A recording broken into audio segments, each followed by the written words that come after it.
Test 1 2. Test 1 2.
Hello and welcome back to McKenzie Field at Pete Furioto Stadium as this chilly Week 9 matchup features the Lakeland Muskies and your Eureka Red Devils. The Red Devils return home after dropping two tough conference matchups by a combined 4 points in the past 2 weeks. Today they look to put an end to the Muskies' win streak and get back on track here in front of their home crowd. I'm Thomas Harrison. Alongside me today on the call is Kyle Cashdollar. We'll be bringing you all of the action from the beautiful campus of Eureka College. Stay tuned as we will take a quick break for the anthem and be back before kickoff to give you the insight coming into this tough matchup.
Hello and welcome back. Once again, I'm Thomas Harrison. Alongside me is Kyle Cashdollar, and we will be bringing you all of the action here from a chilly Week 9 matchup. The temperatures have dropped.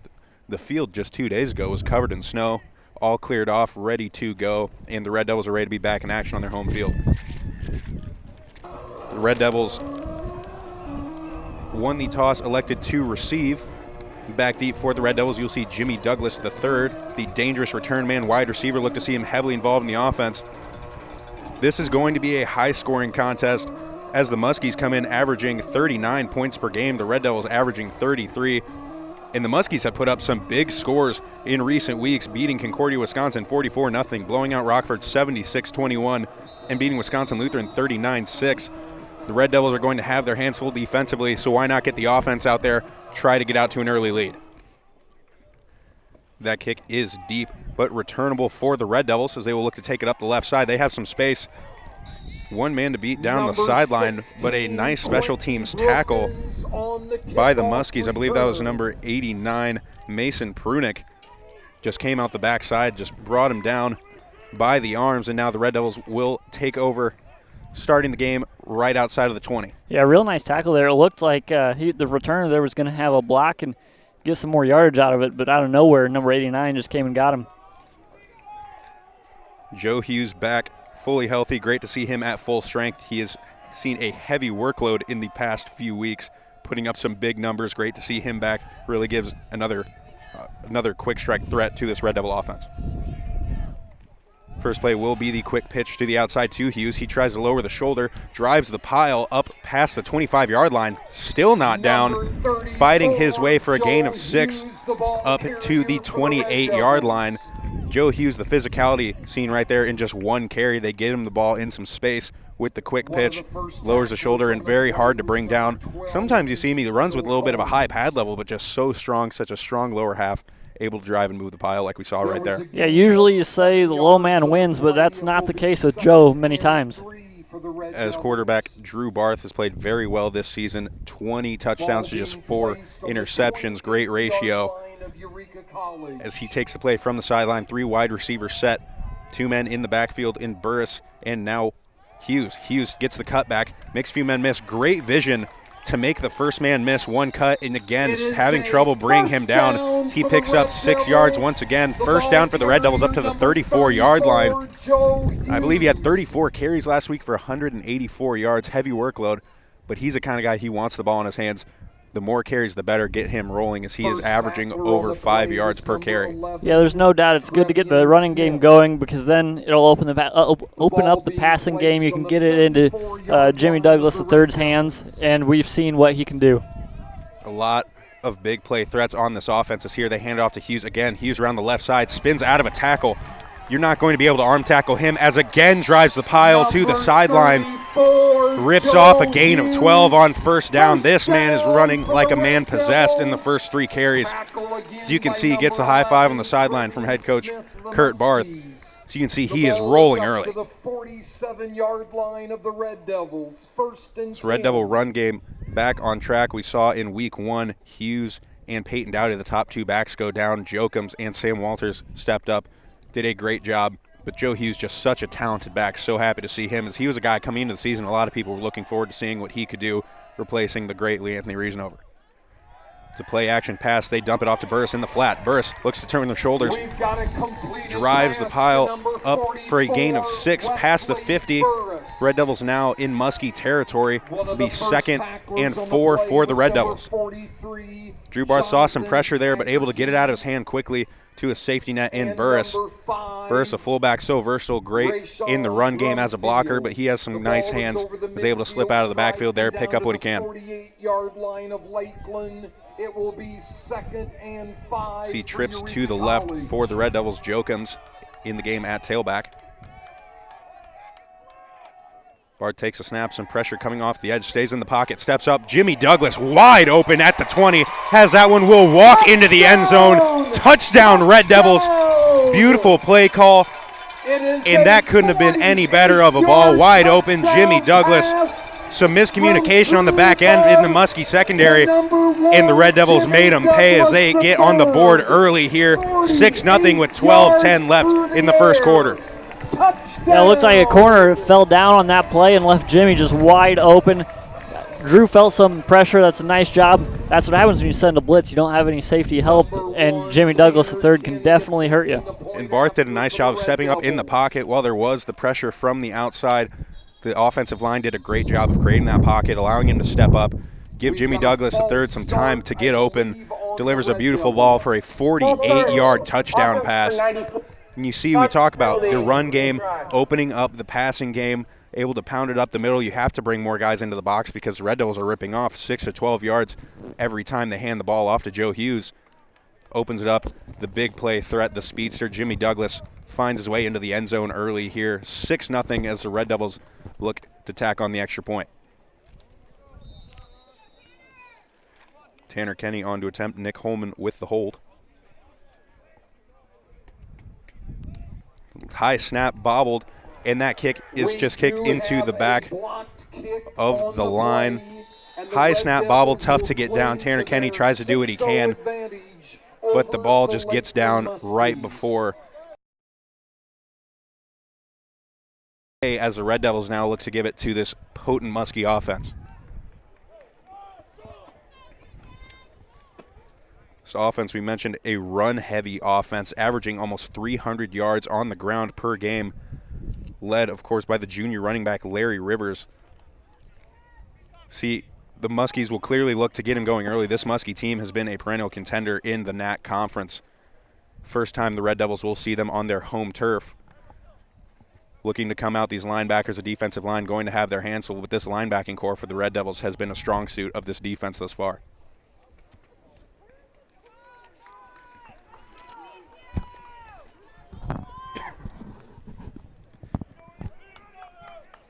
Red Devil kicking team takes the field. Tanner Kenny will tee it up at the 35, looking to kick it deep. The return man for the Muskies, the lone return man, Desmond Eddy, a senior running back. Yeah, Thomas, you've mentioned a couple times now how we're looking to see this be a shootout and how Lakeland has a very high-powered offense. If you just look to this matchup a year ago, Lakeland won 56-55, so I wouldn't be surprised if we see another score similar to that one. Definitely a game where you would take the over as the Red Devils got on the board in under 3 minutes. Tanner Kenny's kick fielded at the 7-yard line by Eddy. Eddy looking to get to the left. Makes a couple guys miss, cuts back, runs into his own man, slows him up just enough for the Red Devils to bring him down. If his own man doesn't run into him there, he might be able to cut it back to the middle of the field. It's a big return of about 37 yards up around the 41-yard line. For Lakeland, number 1, Des Eddy. The defense now for the Red Devils takes the field. This defense game planning all week, of course, for this run game. Last week, a lower scoring contest, dropping one on the road to Benedictine, 17-14. 17-14 is certainly a score we're not looking forward to seeing here today, Cash. As we see 4 wide receiver set, and they drop back to pass on the first play. Some pressure from the outside. Some busted coverage, and Lakeland now has the ball inside the 20, cutting back a couple blockers in front. Drop down inside the 5-yard line. We saw trips to the right, a lone man to the top side of the screen. Down to the 2-yard line. The kick returner splitting out wide. They pass that one to Eddy. Eddy takes it down the sideline, almost houses it on the first play from scrimmage.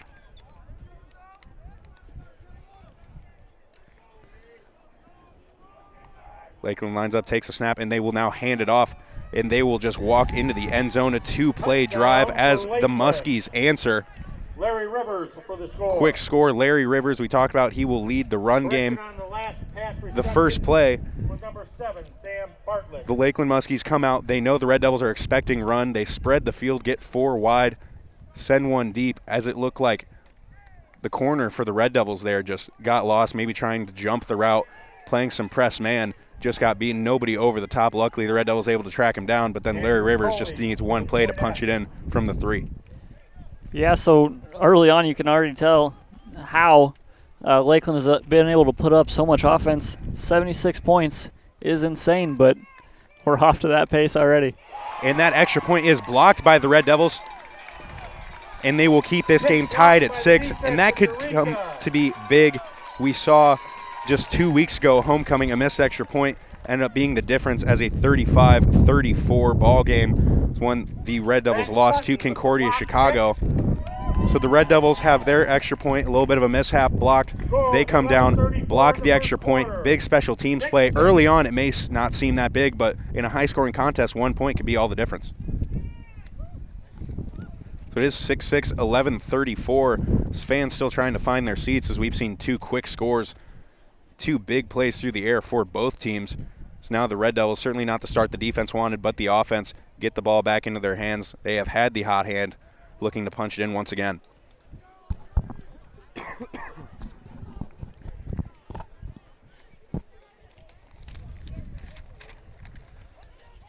Douglas back deep to return once again for the Red Devils.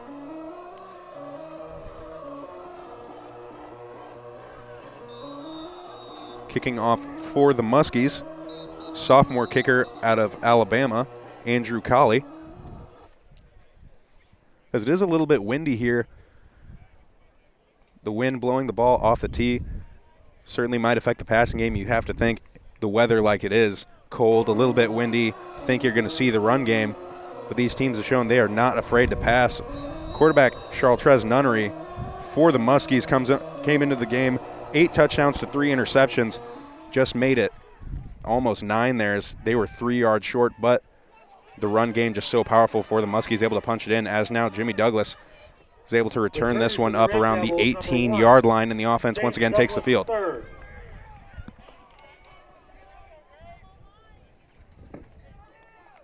Eureka takes over at the 20-yard line.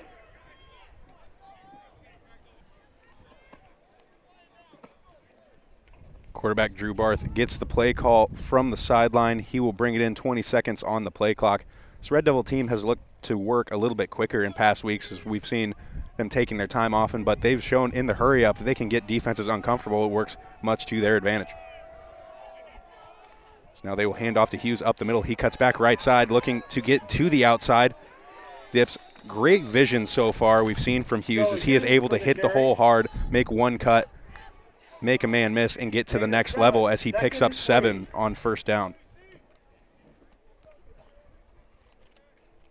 2nd and 3 for the Red Devils. So we'll see some personnel change here as Pierce Bradford returning from injury last week. Good to see him back, another speedy threat on the outside for the Red Devils.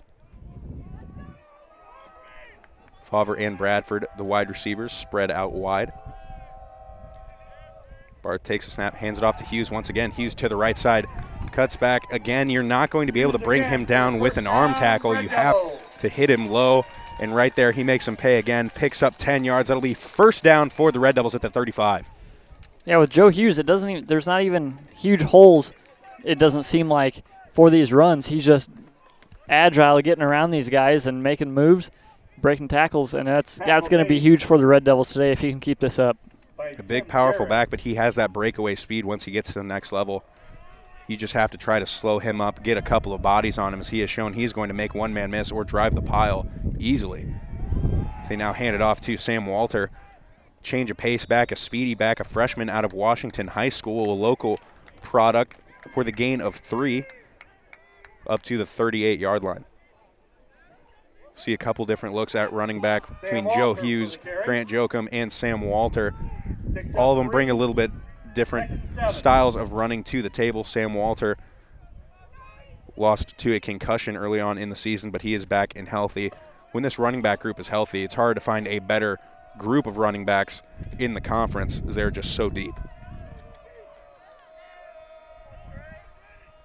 Bart takes a snap, drops back, looking to pass. He has some time now, steps up in the pocket. As he throws that one, unable to corral it was Pierce Bradford. Has a lot of contact there on the top of the route, but Bradford fought through, tried to haul that one in, just unable to. It'll be 3rd and 7 for the Red Devils.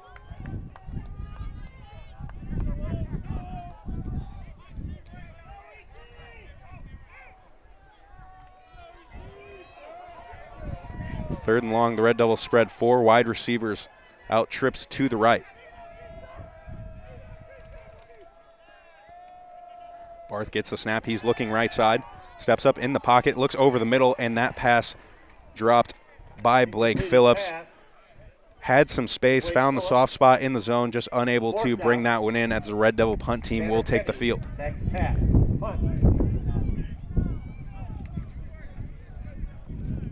Tanner Kenny will handle both the kicking and punting duties for the Red Devils.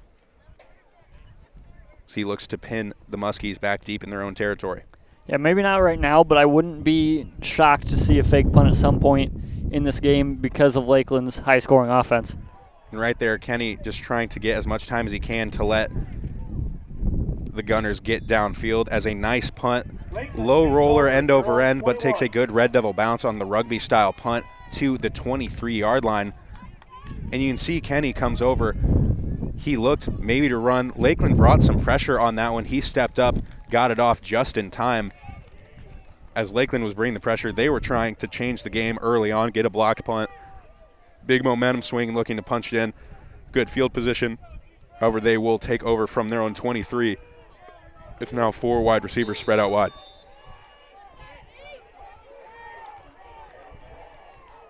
Nunnery takes a snap. The read option is he will keep it himself, and he will cut back up the middle. He has room to run. He's brought down at the 40 after a pickup of 17. First down, Nunnery. The athleticism right there. You can see why this team averages almost 300 yards on the ground per game.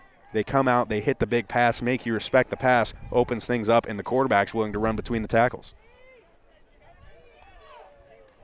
Nunnery gets the snap. He hands it off to Rivers. Rivers makes the high tackle miss and finally brought down after a gain of 14 back-to-back first downs for the Muskies as they are moving the ball at will. Yeah, this defense, they need to tighten things up or it could be a long day. First down, Lakeland. Lakeland is working from the hurry up. The snap looking to pass left side. That one out into the flat. Nobody on him as that reception good for a third consecutive first down after a gain of 15 pushed out of bounds at the 30. Out by Amari Smith. Looked like some confusion there in the zone coverage as just nobody out in the flat forced to turn and try to run the man down, but it was too late. By the time he had the ball, he had 10 yards in front of him, pushed out of bounds eventually by Amari Smith. Ineligible receiver downfield. However, the Red Devils get lucky there as there is an illegal receiver downfield. First down. So the play will be negated, a 5-yard penalty. They will replay first down from the 50. So hopefully the Red Devils can get a stop and get some momentum back on their side, as right now the Muskie offense, you can see just why they have put up those big numbers. This is a very potent offense. Slowing things down here a little bit after the penalty. That hurry up, too, you could tell was just getting to the Red Devils as they were getting to the line and snapping the ball quickly. 3 wide receiver set. They send a man in motion to the left. Snap to Nunnery, play action fake. He is looking left side as they send men deep downfield, facing some pressure, able to step up, get away from it, and he will eventually throw that one out of bounds. Pressure coming off the edge for the Red Devils by number 91, Donovan Thorne, a freshman defensive end, as he stepped up, just unable to get to Nunnery. Nunnery, a very elusive quarterback. We've seen what he can do with the ball in his hands, a fast runner, able to step up and evade the pressure, get outside the tackle, scramble, and eventually throw that one out of bounds. It looked like it was going to be a sure sack maybe a couple times there, but Nunnery, like you said, just able to fake a guy out a couple times. As a play action fake, they look to take a shot deep down the right side. Incomplete off the hands of Bryce Kensey as he had a step on the defender. Nice ball there by Nunnery, but just dropped. Big break there for the Red Devils. If he catches that one in stride, that is another Muskie touchdown. Big third down, 3rd and 15 after the Muskies had so much momentum. The penalty sets them back. Now the Red Devil defense looking to come up with a big stop. Showing pressure, Mason Diedrich comes with the blitz, and they go with the draw. Stepped up, big defensive stop there by the Red Devils as they showed 3 down linemen. The Muskies roll the dice on a draw play, handing it off to Rivers, one of the top rushers in the conference. They get the stop, but the Muskies have no intention of punting this ball as they are keeping the offense on the field. 4th and long, 4th and 8 from the Red Devil side of the 50. Cash, what do you think of this play call? I think you're putting the ball in Nunnery's hand and seeing what he can do with it. I don't think you're running another play. Empty backfield here. Definitely throwing it. Three down linemen for the Red Devils as they try to bring pressure with just three. Nunnery has all the time in the world, steps up in the pocket, but that ball out of bounds, incomplete. Big stop by the Red Devil defense. Red Devils take over at the 45. As you see just why those penalties can hurt a team. They were moving the ball downfield. They were deep in Red Devil territory. A big 20-yard pickup is negated, drops them back to a 1st and 15, and the Red Devil defense comes up big with the 4th down stop. Yeah, and that's just a great example of why you have to play a clean game. Cannot let penalties affect the game, because right there, like you said, Lakeland just marching down the field without a problem. Get a 5-yard penalty, and all of a sudden things are all out of sorts for them. As this team, they get into those 3rd, 4th, and longs. They're a run-heavy team, and they do not want to have to put the ball in the air, as right there Joe Hughes shows that the Red Devils can be a run-heavy team too. As he drove the pile 5 yards, you see he just covers the ball, makes sure nobody can get to it, and keeps the legs moving. 1st down for the Red Devils. Joe Hughes putting on a show here early. So now the Red Devils looking to slow things down a little bit, as opposed to the Muskies, who are going with the hurry up. The Red Devils are going to be much more methodical. With such a potent offense too, you can play great defense with your offense, keeping the ball out of their hands. Absolutely, and it seems like this is the game plan early on here. Just you keep the ball out of their hands as long as possible and just keep pounding it with Joe. Play action pass. That ball floated beautifully to Jimmy Douglas III. Good for a 1st down. Barth, if he puts that on the line, that's intercepted. He floats it over the top, finds the open man. Jimmy Douglas catches it, sliding to the turf. Back-to-back 1st downs for the Red Devils as they're marching down the field on their own. They show that they can be the top offense in this contest. The play action fake as the Muskies look to step up, pack the box there, because Joe Hughes, you have to pack the box against him, as he is going to make one man miss. He is going to drive a couple defenders as they step up, and then the play action fake gets the defense off their men, find the open man, and Joe Hughes again turns his back and drives for a gain of 4 up to the 31-yard line. It'll be 2nd and 6 for the Red Devils. Pick up a 4, 2nd and 6. Hughes and Burris check out of the game as Walter and Douglas check in. 2 speed threats, as now Grant Jokums checks back into the ballgame as well.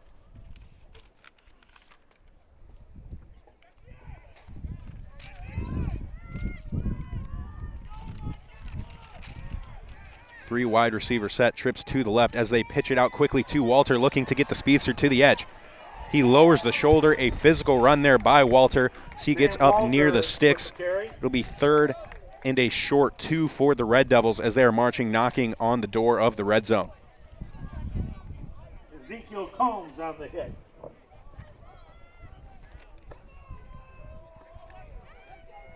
Third, now they move the spot. It'll be 3rd and about 3 for the Red Devils.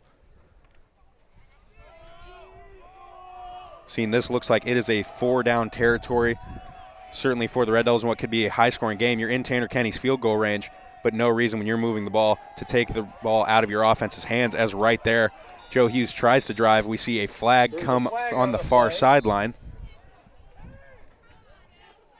It looked like Hughes was close to the 1st down marker. Preliminary is going to be offsides on Lakeland.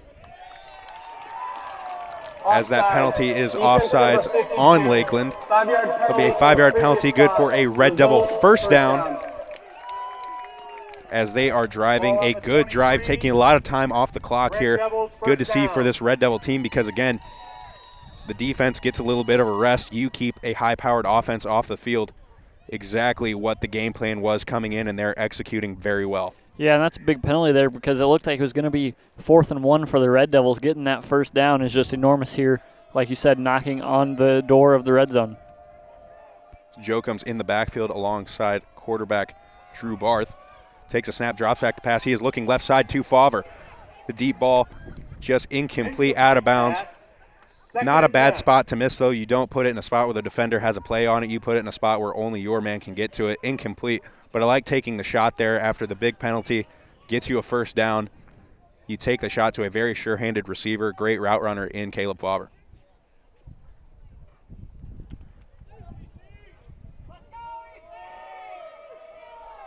It's a line Favre, Douglas, and Charlton. The receivers spread out wide for the Red Devils. They will hand off to Hughes. Hughes looks to cut back in the middle, is able to make one man miss, and he is still driving, still on his feet, up to the 20, turns a loss into a gain of 3. Impressive run there by Hughes, as it looked like he was surely wrapped up in the backfield, spins out of a tackle, picks up what he can. Incredible run right there. Timeout for an injured player. That's not good. As now you see Hughes is on the turf struggling to get up. Certainly have to hope everything is okay, as now he is up, walking off the field under his own power. Looks like maybe he turned an ankle. Hope to see that he is okay. As we talked about, he is a game changer for this Red Devil offense, and you've seen it here early in the first quarter, as we are all tied up at 6 with 3 minutes and 47 seconds left in the first quarter.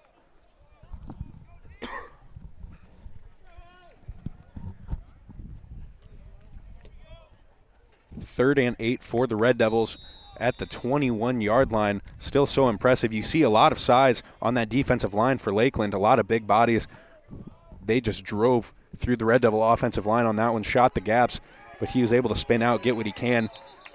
Really about a 5-yard swing there from Hughes, as now a timeout will be called by Eureka. Their first timeout, as you want to make sure you're so close to the red zone, 3rd and 8, you have to get the right play call. You have to get everybody on the same page here.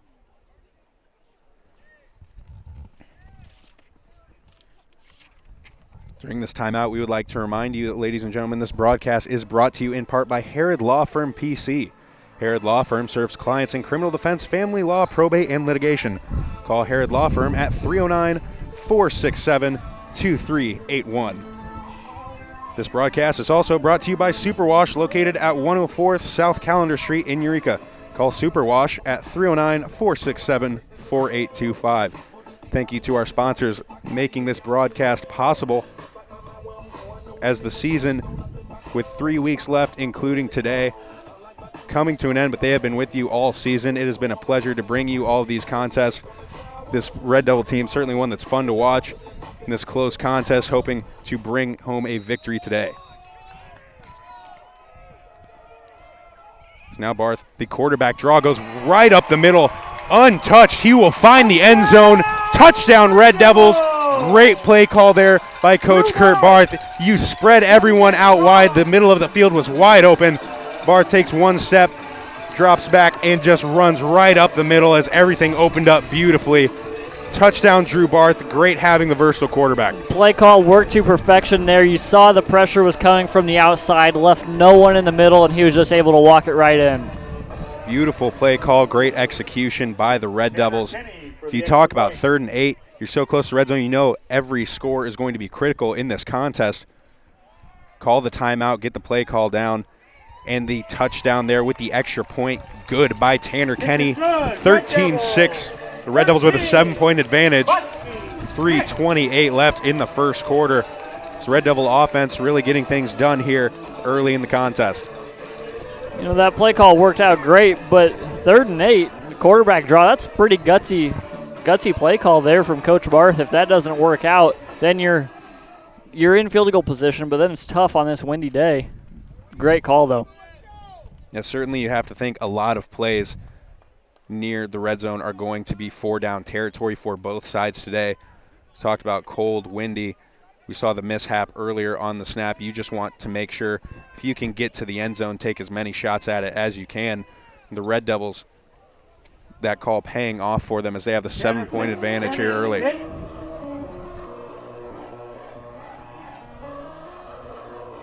For Lakeland, number 1, Des Eddy on the return. Tanner Kenny tees this one up for the Red Devils from the 35. The special teams unit here, the kickoff team looks to pin the Muskies deep in their own territory.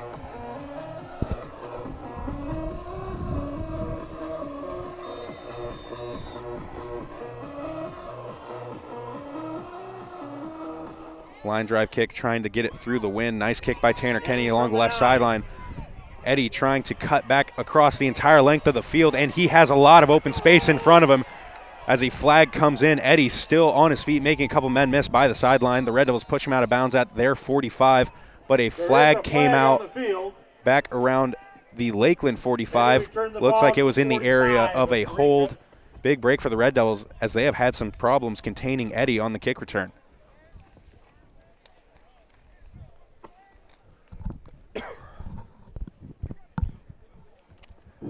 First return, holding, receiving team number 10, 10-yard penalty. As that holding call will be against the Muskies on Donovan Parker. The holding call will take the ball back to the 30-yard line. As a big swing there, as that is a 25-yard swing for the Red Devils, putting the Muskies back at the 30 rather than their 45. That's huge, and so far the Muskies have just been shooting themselves in the foot so far today. Again, these penalties coming back to hurt a potent Muskie offense, as it will begin at the 30 with a 4 wide receiver set. Nunnery takes a snap and he hands it off to Rivers. Rivers takes his time, reads what he has, and is able to pick up 6. The vision right there you saw by Rivers. He doesn't just get the ball and just go right to the hole. He doesn't just get the ball and go full speed right away. He reads the defense, see what he has. And right there, he was set. He had both feet planted, not moving for a full second before he makes his cut, picks up 6, and now he is out in the open field as he can outrun the Red Devil defenders. He would have had a touchdown, but he is brought down in the secondary by Trayvon Moore at the 30 as he goes between the tackles, gets to the next level. Tried to turn on the Jets, but run down by Trayvon Moore. Brought down by Trayvon Moore.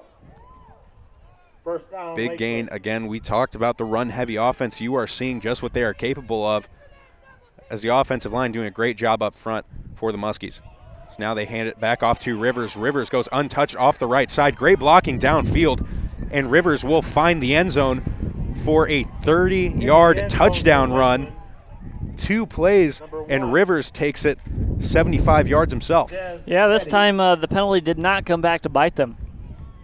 As they spread things out wide, try to thin out the middle of the field, and then just run between the tackles, try to get to the next level, and Rivers a bunch of speed, and he saw great blocking downfield as the wide receiver took his man all the way to the goal line. Big push by the line, great blocking downfield, and that oftentimes can be the big difference in your run game. Obviously, your line has to block, but if you can get your receivers involved blocking, get them to buy in, that can be a game changer, and you saw it right there. Kick is good by Andrew Coley. The kick is good for Lakeland as they tie this game up at 13.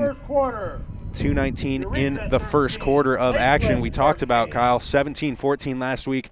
Not a score we were looking at seeing today, as Eureka has almost tied their total from last week.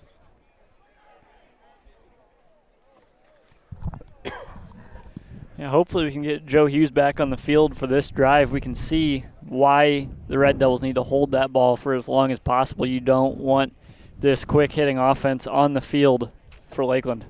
In the rare combination for Lakeland, you see quick-hitting offenses, you oftentimes think of a team doing it through the air, big strike plays through the air. They do it on the ground. They rip off big chunks on the ground, as it took them just 3 plays to take the ball 70 yards.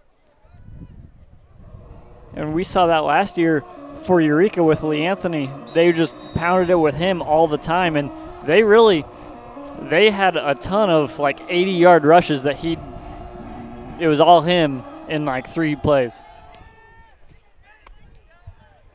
As this one will be returned by the Red Devils from around the 15-yard line, trying to cut back across the entire field, get some space in the middle, has some blocking out in front of him, and he is off to the races down the right sideline for the Red Devils, pushed out of bounds eventually by the kicker at the 25. Great return by Quentin Brookins, a freshman out of Gary, Indiana.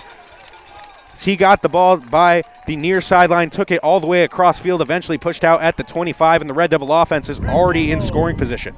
Take over on the 9-yard line, 19-yard line.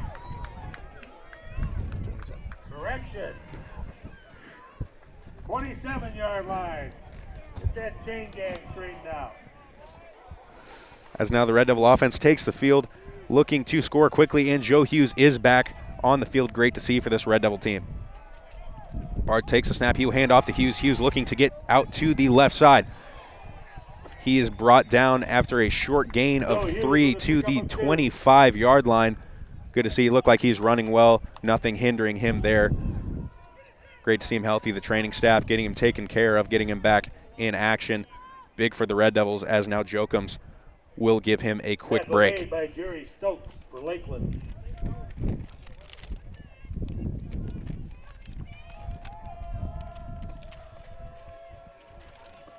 Jokums and Burris in the backfield alongside Barth. Barth rolls out. They shift the pocket right, looking to go to Douglas downfield as he goes over the top.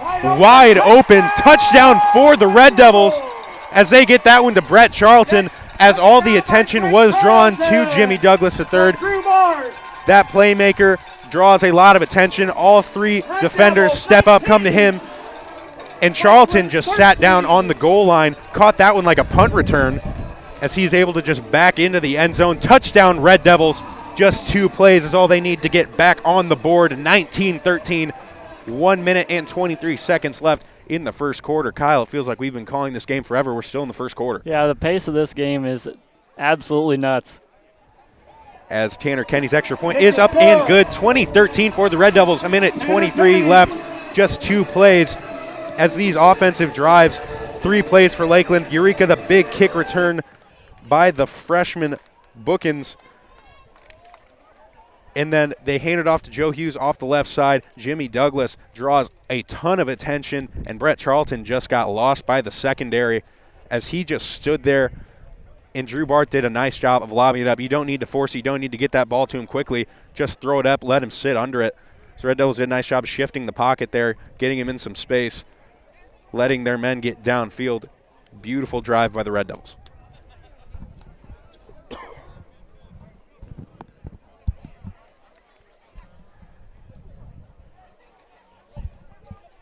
Tanner Kenny and the kicking unit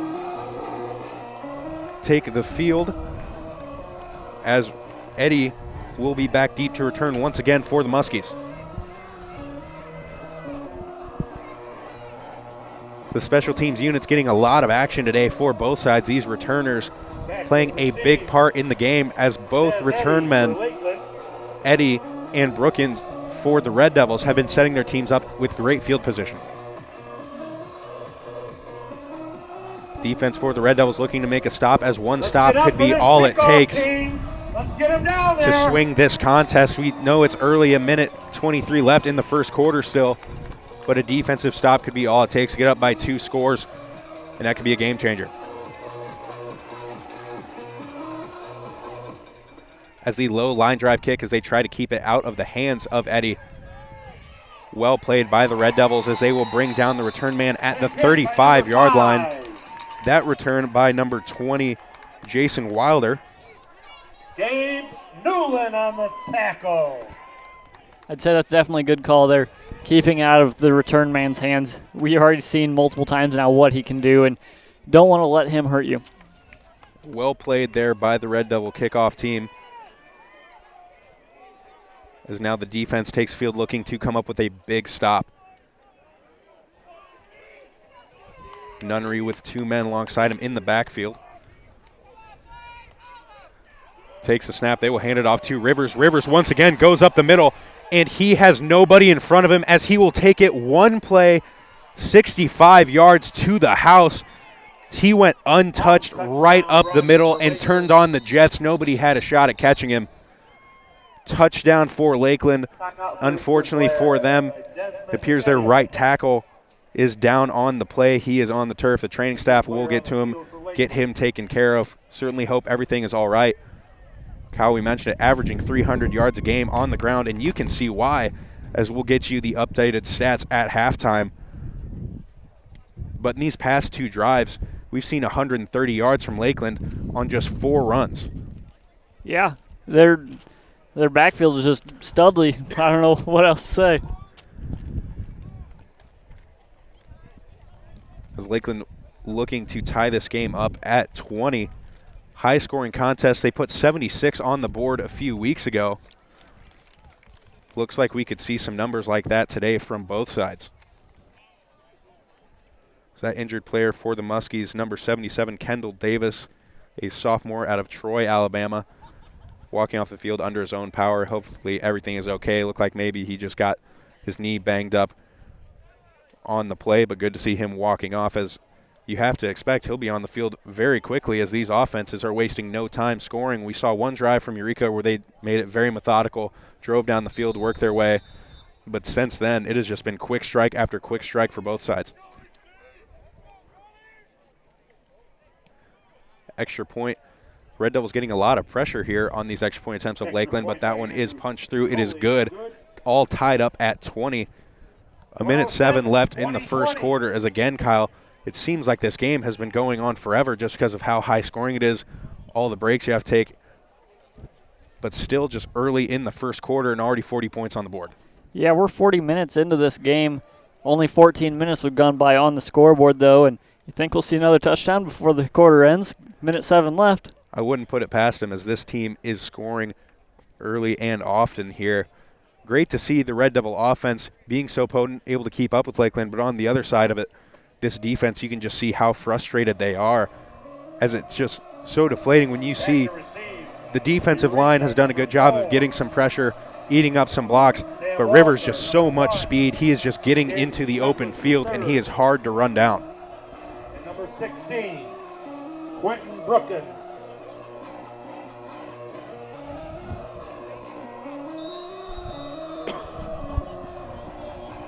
Colley will kick this one deep for Lakeland.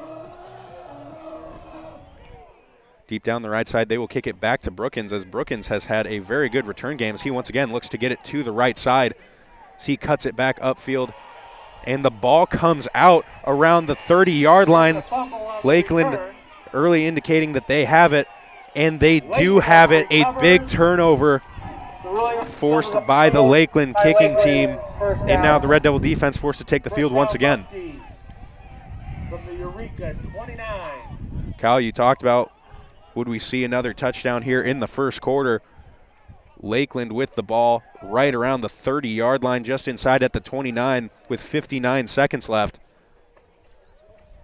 For most teams, 29 to 30 yards, you're not thinking one play score. You don't think that's really scoring range. Of course, you can have the big plays, but this Lakeland offense has shown they are all about the big play.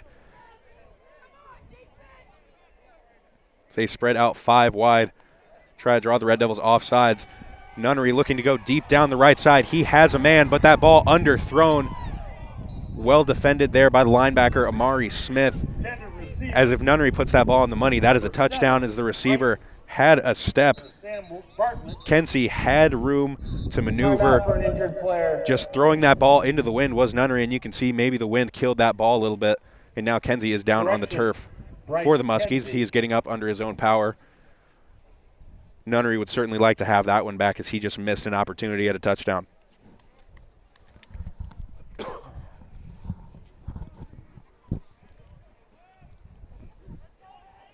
So they quickly bring a new receiver onto the field in number 15, Jalen Glass. Slowing things down here, a couple injuries. We've seen a lot of guys going down. The weather's starting to change. It's getting colder.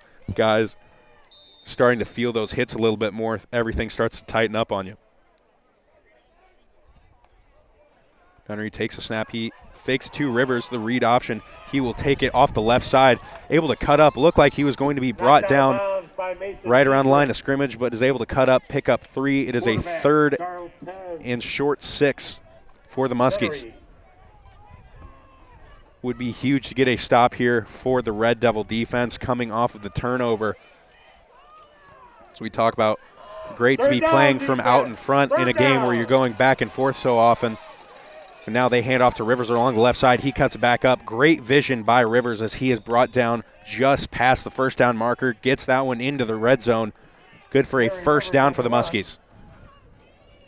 First down, Lakeland. First down as they hurry to the line. Nunnery takes a snap, hands it to Rivers. Rivers goes up the middle, trying to make a couple men miss, tripped up and brought down by McCarty. Great open field tackle there by McCarty. Tackle by Blake Phillips. That's the end of the first quarter. As now the horn will sound and we are finally done with the first quarter, tied up at 20. If you like high-scoring contests, if you like action, this is the game for you. as the Red Devils looking to come up with a big stop here in the red zone to start the second quarter. Yeah, we've seen 6 touchdowns so far just in the first quarter. That's more than we saw all last week. So strap in. This is going to be a long one. Yeah, going to be a long one, going to be an exciting one indeed. And again, it is brought to you by Herod Law Firm PC. Herod Law Firm serves clients in criminal defense, family law, probate, and litigation. Call Herod Law Firm at 309-467-2381. This broadcast is also brought to you by Superwash, located at 104 South Calendar Street in Eureka. Call Superwash at 309-467-4825. As Lakeland will start the second quarter with the ball at the 7-yard line. So we'll flip sides of the field. The wind has picked up once again. It's a chilly one out here. We've seen a couple guys go down. Everyone appears to be okay, but again, Kyle, you just start to feel these hits a little bit more. It gets colder. Guys get banged up a little bit easier. And in a game like this, you need everyone healthy and going at 100%. First down. First and goal for the Muskies as they send a man out wide. The fake to Rivers, and he is swallowed up and brought down in the backfield by Amari Smith. Great read there by Smith. As a bit of a triple option, the read, Nunnery pulled it down, kept it, didn't give it to Rivers, but then he had the man on the swing route to the right side, but Amari Smith able to get his hands on him and bring down Nunnery. Great start to this goal line stand for the Red Devils.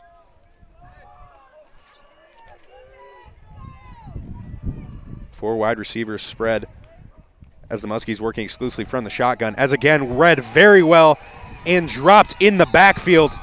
First hit by number 31. That time brought down by number 31, Colton Walsberg, a sophomore linebacker, as they just have been reading the option very well here.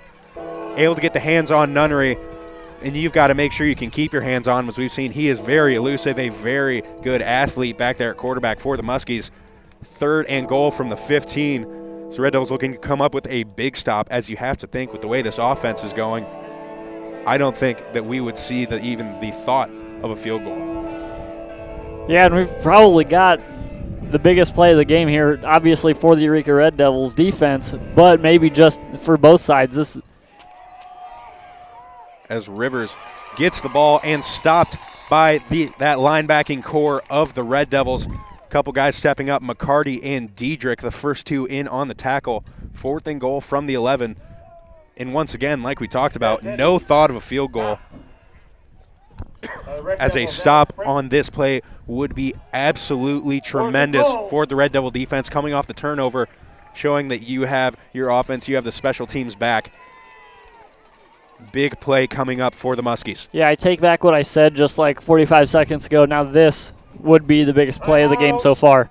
I'm a little surprised that they're going for it, though. Obviously, you've seen the big play ability, but fourth and goal from the 11, that's a lot to ask with not much field to work with. We'll see. As they call a timeout there, much like the Red Devils, just making sure on such a big play, no reason keeping those timeouts in your pocket, make sure everyone's on the same page. This Red Devil defense, you have to think, even 4th and 11, a lot of times you would think, okay, obviously going to be a passing play, but we have seen the Muskies 4th and long, 3rd and very long go to the ground game because they have such a potent ground game.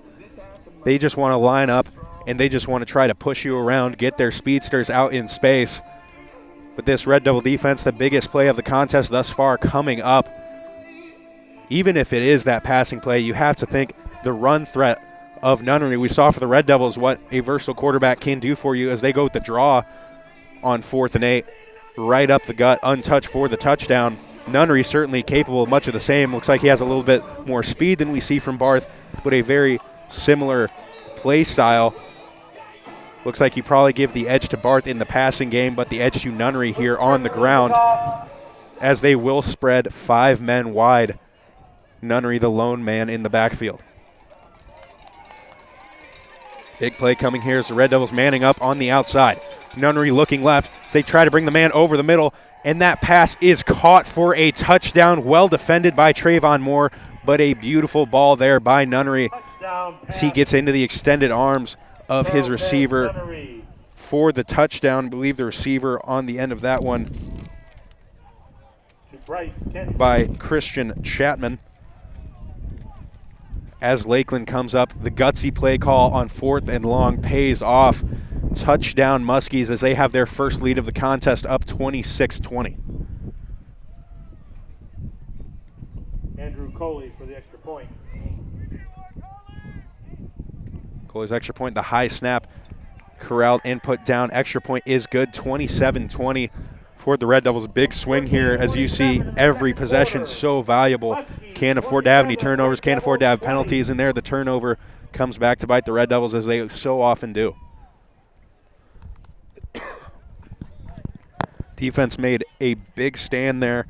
You can only do so much against such a high-powered offense like this Lakeland Muskie team. They are showing just why they have been a perennial contender in this NAC conference.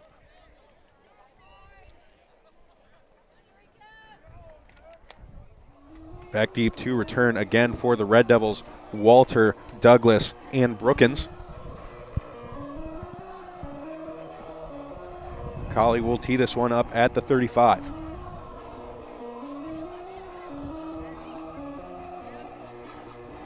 Brookins had been having a great return game so far, and then unfortunately just got stood up, and a couple Lakeland Muskies came in, able to punch that ball out, able to recover.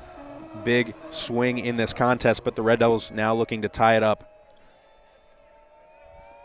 As an onside kick, surprise onside kick attempt by the Muskies. However, flags come out as it looks like that will be an illegal procedure call. As it appeared the ball clearly went 10 yards. The Red Devils weren't ready for it, Onside kick has been but it looks like recovered by some men may have been offsides on the play for Lakeland. Again, could be a huge swing here depending on the penalty call. And it will be offsides on the kicking team. Penalty from the previous spot, re-kick. Offsides by Jalen Glass. As they called it at the right time, you saw it very well executed. They got right on the ball. They had recovered the onside kick. Surprise onside kick, but now backed up to the 30 and forced to re-kick. Yeah, that's a huge break. There was nobody around that ball for the Red Devils. As the Red Devil return team just turned and ran, looking to set up the big return. And that's something you see, you study on tape, as the Muskies clearly knew coming into the contest that at some point they were going to try it. This is just when they busted it out. But unfortunately for them now, the Red Devils are ready for it. You probably don't get another shot to do that throughout the course of the contest.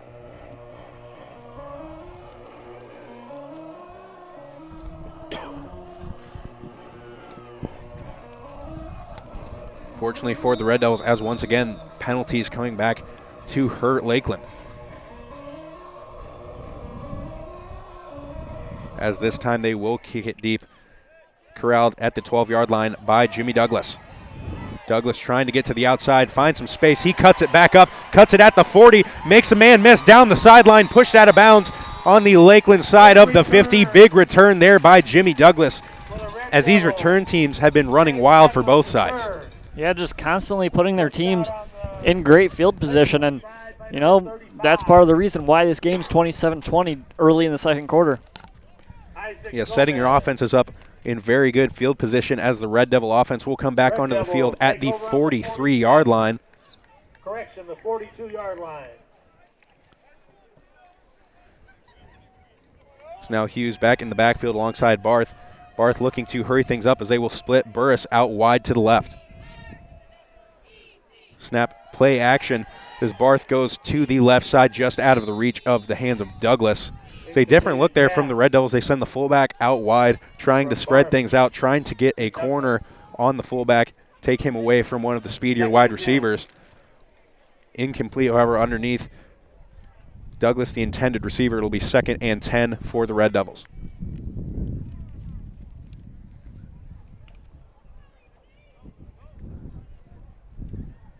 Bradford, Favre, and Douglas, the receivers in the game for the Red Devils.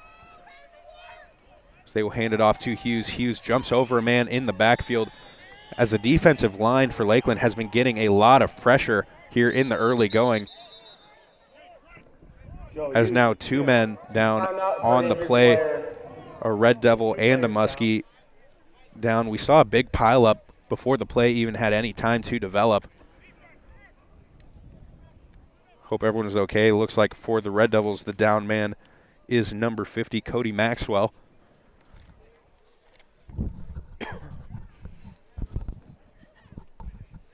Again, the collision, just so much going on there. As for the Muskies, number 7 is up and walking off the field in Sam Bartlett. Defensive lineman, looks like they might have just collided at the bottom of the pile there. Yeah, this reminds me a lot of week 1 with so many injuries, and we're seeing probably just as many today, and it's only in the second quarter, so hopefully that comes to a stop.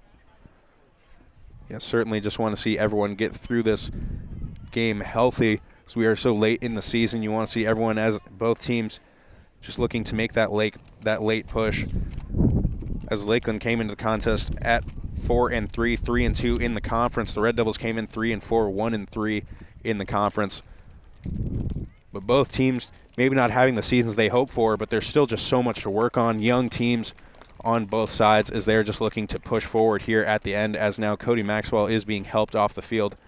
Hope everything is okay, as now the Red Devils will have to send a new lineman into the contest. This defensive line of Lakeland, they have been getting a lot of penetration up the middle. Joe Hughes has had to make a lot of men miss in the backfield before he gets back to the line of scrimmage. Fortunately enough for the Red Devils, they just have those elusive backs who are able to make a man miss.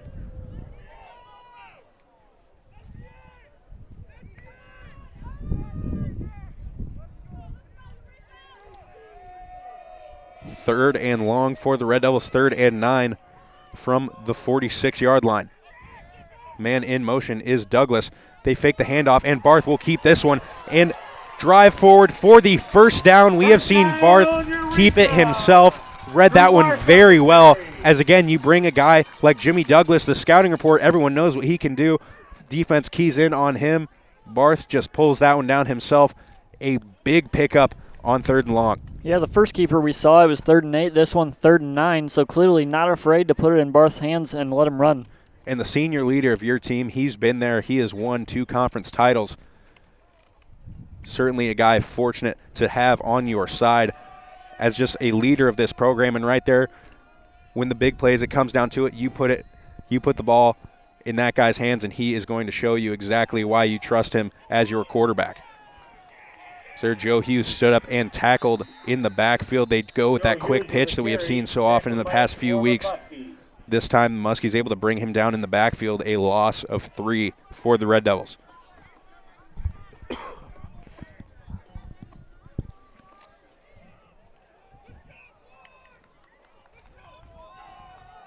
Now we see Jokum and Charlton checking into the contest.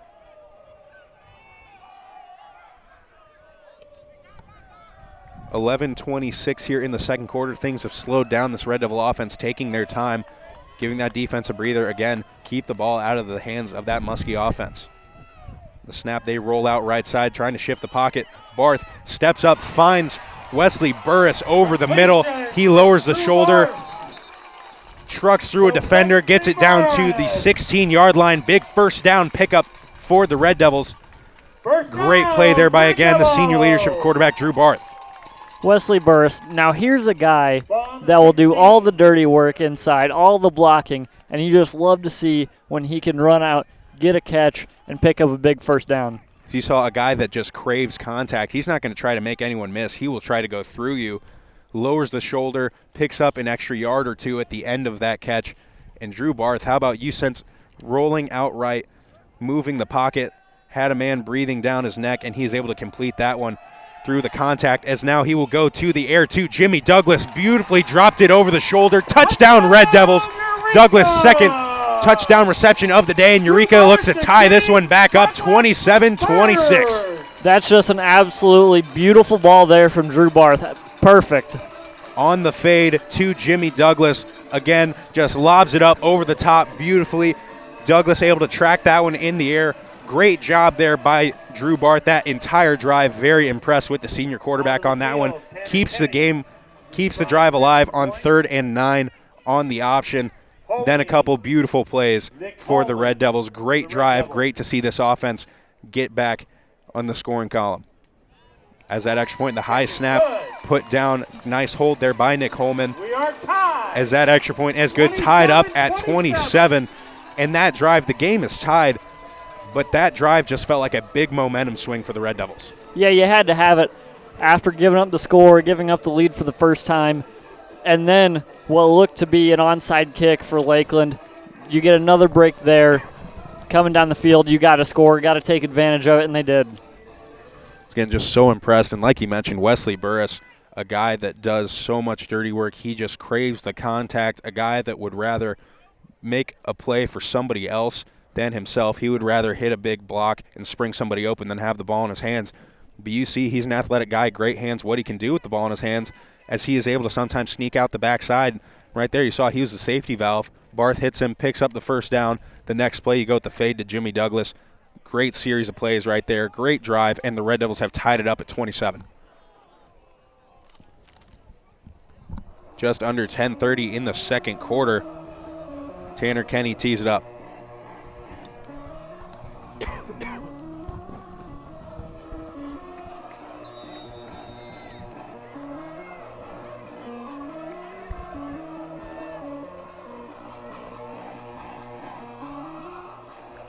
Eddie back deep to return again for the Muskies, as this time Kenny will kick it deep. This one hangs up in the wind a little bit, bounces at the 5-yard line, giving the Red Devils a ton of time to get downfield. Eddie makes a man miss. Great kick there by Kenny as Eddie, he kicks it to the sideline away from Eddie, rolls around, lets the Red Devil kicking team get down there, drops him inside the 20 at the 17-yard line. Great bounce there, too. That very easily could have bounced right into the end zone for a touchback. Fortunately, it just goes sideways, and a good starting field position for the defense this time. As we finally see you keep the ball out of the hands of these returners, and it just makes your life so much easier as this kicking unit, because both returners, a lot of speed. The Red Devils sent 3 men back. The Muskies just sent Eddie back there, but he has made the Red Devils pay several times. As now some confusion there in the backfield. The read option, the late decide to give that one to Rivers, brought down after a gain of 3.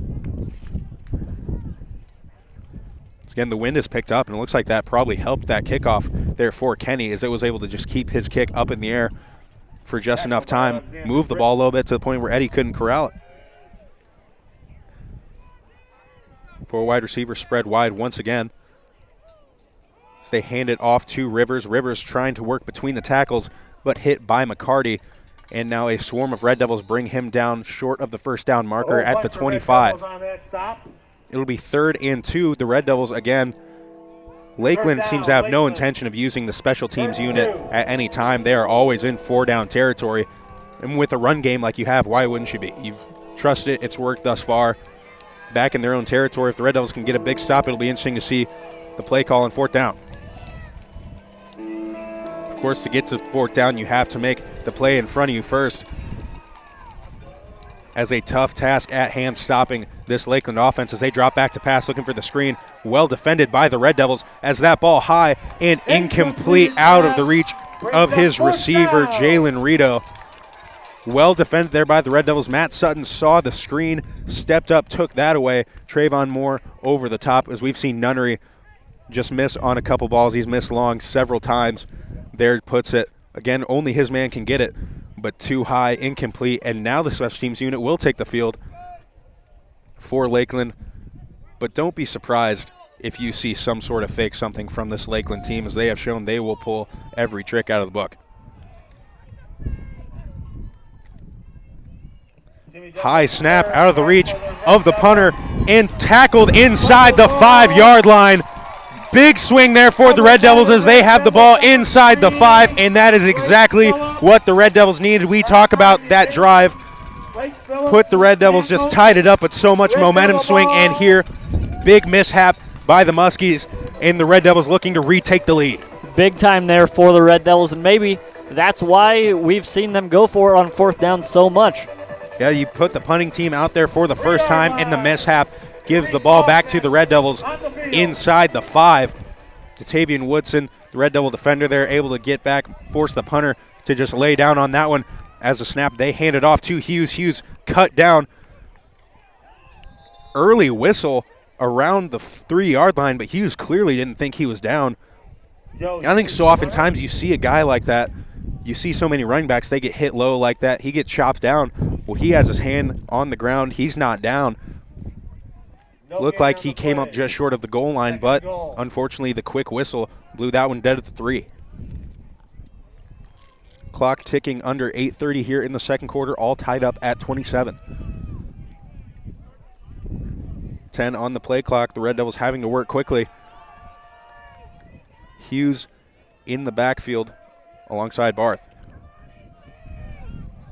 As they look to go to the quick screen pass, and so much pressure by the Muskies. That play just never had time to develop. As they went with the play action, looking to the bubble screen to Jokums, but so much pressure off of that left side. Red Devils brought down for the loss. It is 3rd and goal from the 7-yard line.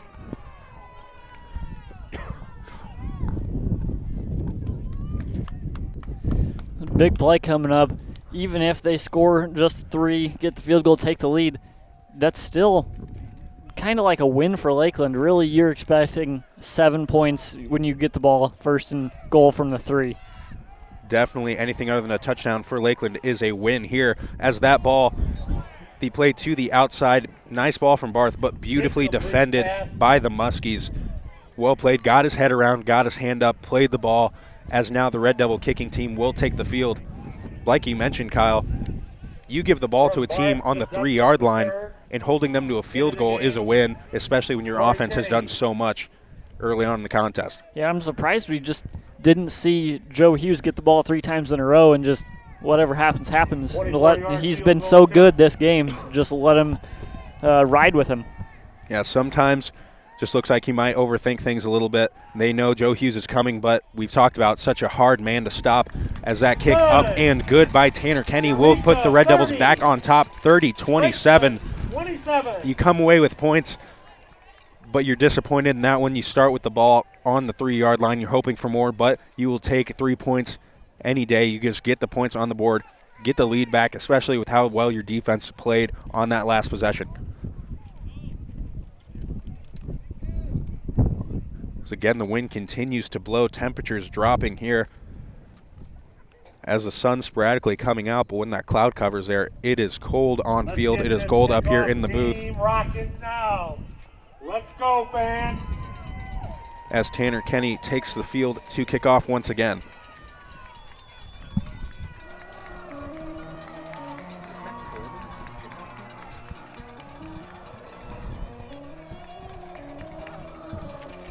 (30-27, 7:23 in the second quarter.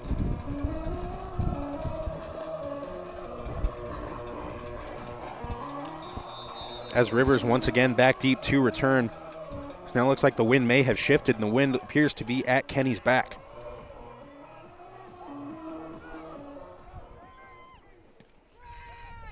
Kicks this one deep, tries to drive it into the end zone. That will be a touchback, and again, that is a win for the kickoff unit. Keep it out of the hands of the return man. Lakeland ball on the 20. Lakeland will take over at the 25-yard line. This Red Devil defense made some big plays on that last drive, forced the 3-and-out, forced the mishap by the punting team for Lakeland. Now they will take over, looking to stay hot here in the second quarter. Rivers and Eddy alongside Nunnery in the backfield.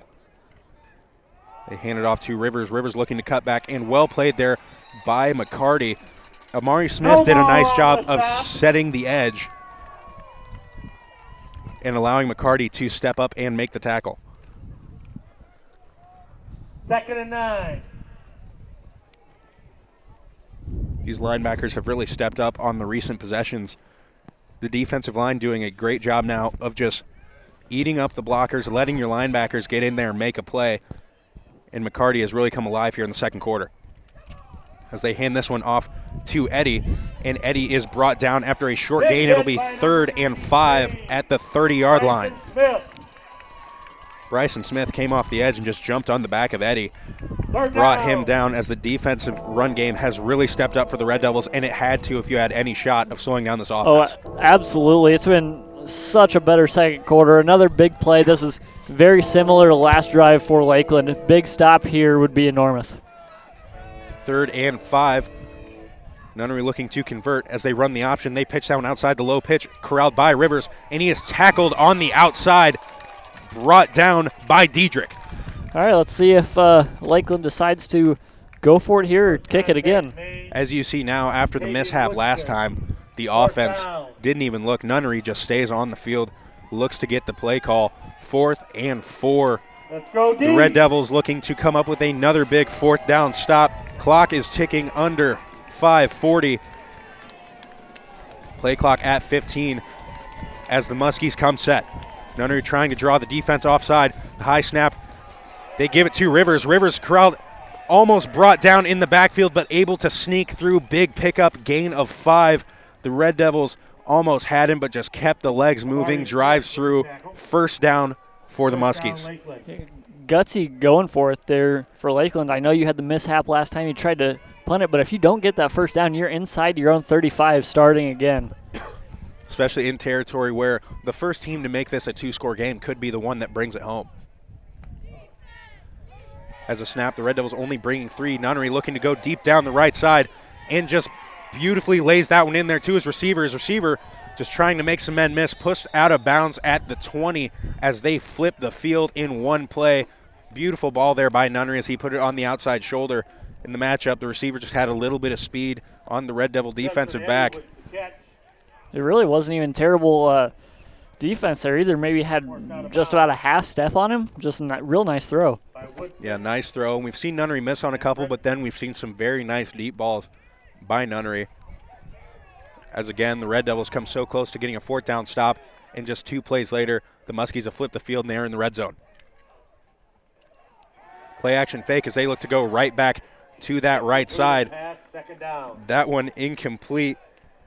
The defender, Adrian Walker, a senior defensive back for the Red Devils. Because that ball was just out of bounds, but well played by Walker as he wasn't going to get beaten a second time.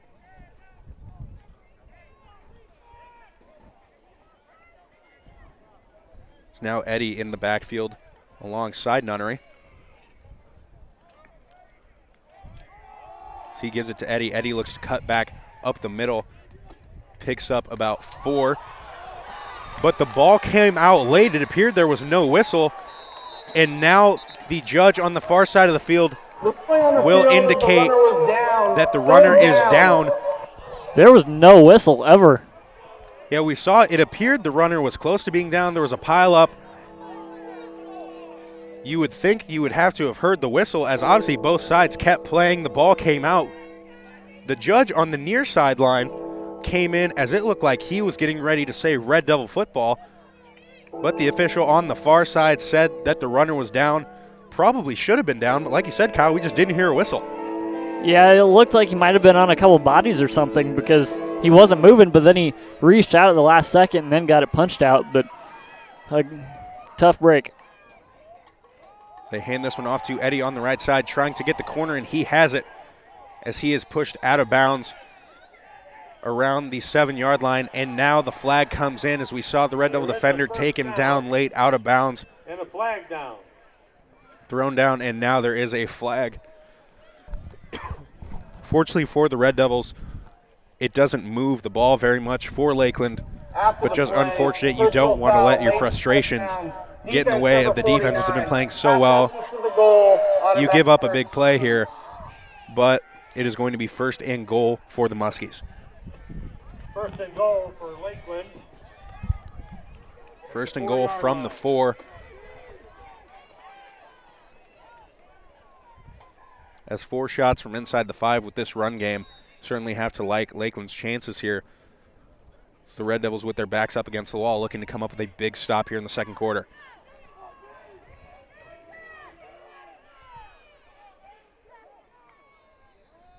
As they will hand this one off to Eddie. He is swallowed up by a herd of Red Devils. Kyle, I don't know if you saw that on that last play.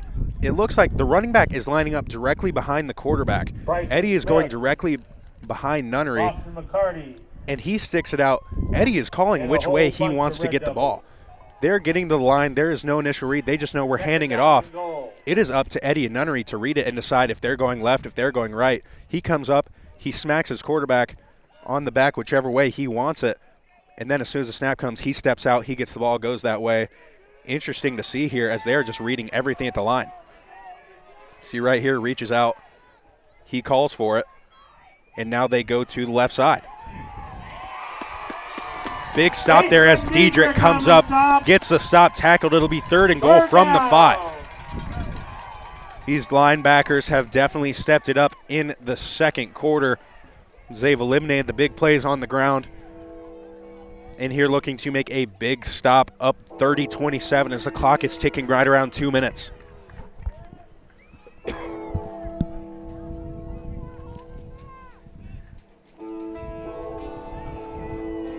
This is a big sequence coming up here, too, because Lakeland will get the ball to begin the second half. So if they score here and don't give the Red Devils enough time to put something together, they'll get the lead and the ball.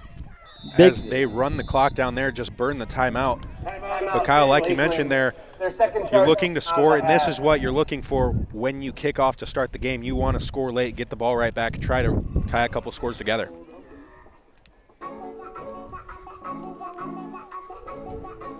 But very interesting just from this angle, the first time we've been able to see it. You see the running back lining up directly behind the quarterback all game. But an interesting offense, as you just see, the running back, he's just calling it out. The quarterback puts his hand behind his back, lets the running back, whichever way he smacks it, that's which way he's going. But the Red Devil defense has done a nice job of stepping up. These linebackers, Mason Diedrich and Austin McCarty, doing a great job. We've seen Amari Smith has done a nice job of setting the edge and getting contained, something that the Red Devils didn't have early, and that's why Lakeland was able to rip off some big runs to the outside.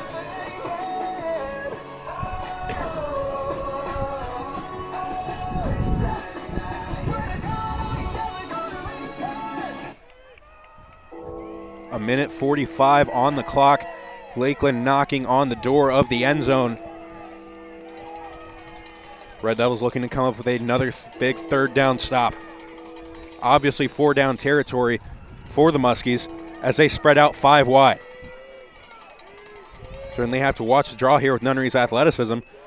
As he drops back looking left side, goes. That one almost picked off by Moore. You see the pick route on the outside.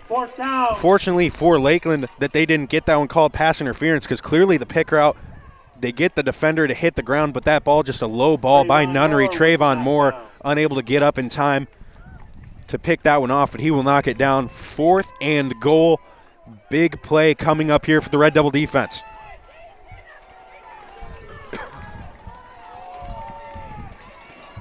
You can see the crowd is getting into it. The sideline is excited. Big swing here late in the first half.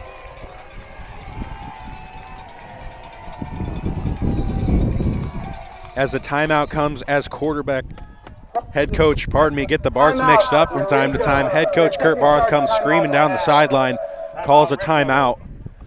It's maybe just something he saw that he didn't like. Gets the timeout before Lakeland is able to snap that one.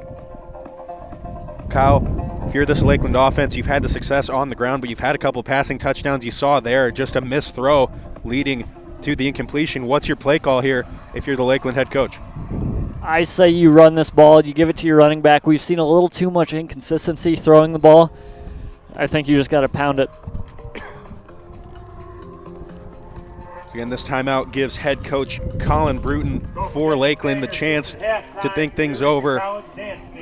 As we saw, looked like they were going to the air there as the quarterback put the hand behind the back but quickly pulled it out. He didn't get the indication. Looks like just trying to throw the defense off.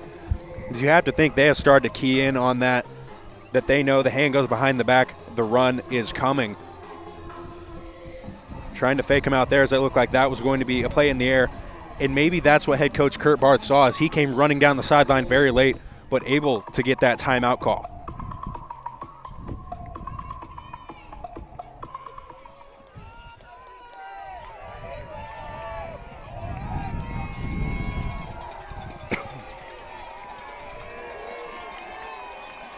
receivers in the backfield as they will run the option to the left side. Triple option is now they pitch it out to Eddie. Eddie is trying to make a man miss, trying to cut back. The ball is out. Fumble picked up by the Red Devils. Big stop by the Red Devils, the turnover, and they get the ball back, recovered at the 23-yard line. Alexander Britton picks that one up. Very well played by that Red Devil defense. Lakeland just trying to do a little bit too much. They're getting a little bit too fancy from inside the 5, and the Red Devil defense, all the momentum back on the Red Devil side, looking to score late, make this a 2-possession ball game. Yeah, I agree with you there. I think it was just a little too much, like you said. I think either you just pound it, or you drop back. You don't do an option there because it looked like the quarterback was a little in between on what he wanted to do. Yeah, just too many reads there. The quarterback, he can keep it. He can swing it out to his running back, but he was also looking for a man in the back corner of the end zone, forced to swing that one up, and by the time he makes that read, they've gotten all the way to the sideline. Your man doesn't have anywhere to go. So now they hand this one off to Hughes. Hughes cuts back, picks up 2 yards to the 25-yard line. Interesting to see what the Red Devils do. They try to hurry it up, and it looks like they are intent. They're content just taking their time, running this one out. You have the lead heading into halftime. Maybe you take a shot. You're worried you don't want to get a turnover. You don't want to give Lakeland the ball back, give them any opportunity, as all the momentum is currently on your side. Yeah, I think maybe take one shot here, and if you don't get it, be happy with the lead going into the halftime break. Certainly against such a high-scoring offense, anytime you can take the lead into halftime against them, you will take it. As Joe Hughes, the defensive tackle for Lakeland, tried to make the tackle high there, as again some big bodies in the middle there in Jonah Carlson. And a flag on the field. Flag comes in. Looked like the tackle was a little high, maybe in the area where you could get the face mask. After the play, sportsmanlike conduct. But now there will be an unsportsmanlike conduct penalty on Lakeland, 15 yards and a first down for the Red Devils. Kyle, does this penalty change anything for you if you're the offense? Yes. You can get into Tanner Kenny field goal range now. You're at the 42. You still have 43 seconds left and a timeout. I believe Eureka has one timeout. I think they only called 2. I believe they still have one. You have time here to get in field goal range. Again, penalties have hurt Lakeland so much. The turnover here gets the momentum to Eureka. Now that penalty, 15 yards, changes your whole game plan as an offense. One timeout, the clock stopping to reset the chains after a first down in college. Gives you a little bit of time to work. Like you mentioned, the wind has shifted. Now it appears on field died down a little bit. Certainly looking to get into Tanner Kenny field goal range. As Barth drops back to pass, he dumps that one off, tries to get it to Burris. Incomplete. And not a bad incompletion there. I would almost take, as it looked like Burris maybe had room for 3 or 4 yards, but you stop the clock rather than just picking up 3 yards, running the clock, 30 seconds left. Nothing wrong with an incompletion in that situation, certainly considering Barth stepped up, just knew he couldn't take a sack. Yeah, and he was nowhere near the sideline there. Like you said, it would have just been, the clock would have kept running, and that's not worth just the 3 yards. As Tanner Kenny warming up into the net, with the way the wind is blowing from right to left, appears that you have to think Tanner Kenny is a guy who is hit from 50 in practice.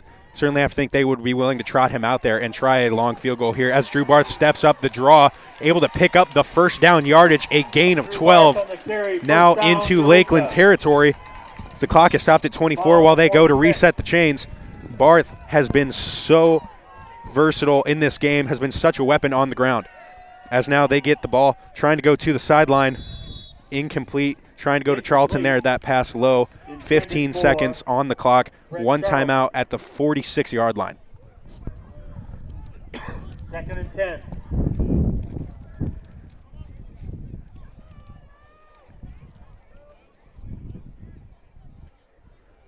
So 15 seconds here, maybe depending on how you work the sideline, 2 plays left with that timeout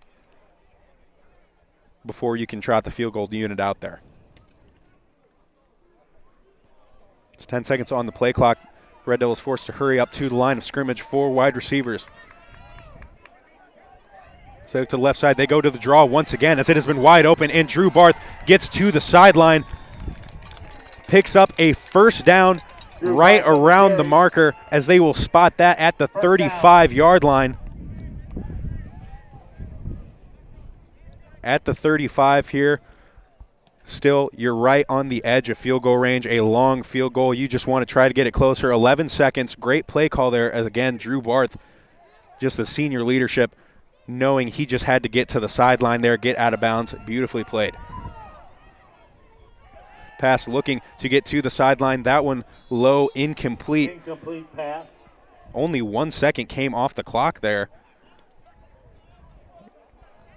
As now the officials will get together to discuss it, as clearly you're going to have to fix the clock, but now you're going to have one play and a timeout as they reset the game clock to 8 seconds. One play, get the timeout.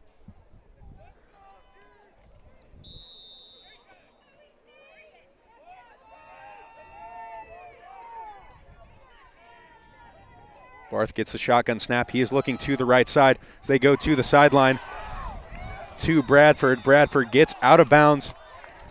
3 seconds left on the clock, and now you are certainly in field goal range as they will spot that one at the 25, looking at a 42-yard field goal. Trying Tanner Kenny out there. Be a tough one with the wind, but certainly has the leg for it. Eureka. 5 to timeout and a half. Timeout, Red Devils. If Kenny can put this one through, that's a nice 6-point lead heading into the half. Really, you need it with Lakeland getting the ball at halftime. Yeah, you have to get up, especially we talked about the 6-point lead. You make it a touchdown ball game. The 3-point lead is great, but it really doesn't feel like much with the way teams have been scoring in this contest. You get it to a touchdown ball game, you feel much more comfortable, especially like you mentioned, Kyle, giving the ball right back to Lakeland after the half.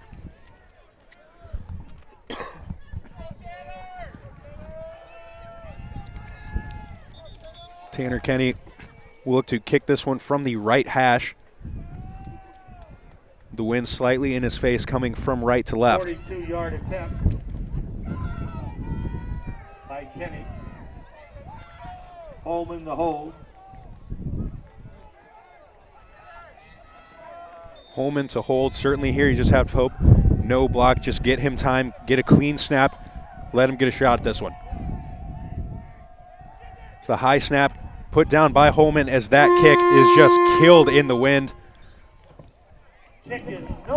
as it doesn't get through the back of the end zone. That kick no good. Eureka up by 3. Big swing there. Even though the Red Devils don't get points on the board, again, all the momentum is on their side. Great contest. Make sure you stay tuned, folks. As I'm Thomas Harrison, alongside me is Kyle Cashar. We will take a quick break. We'll try to get you some stats coming out of the break.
Hello and welcome back to McKenzie Field at Pete Fierro Stadium as we have an exciting one for you folks. 30-27 at half, Eureka over the Lakeland Muskies.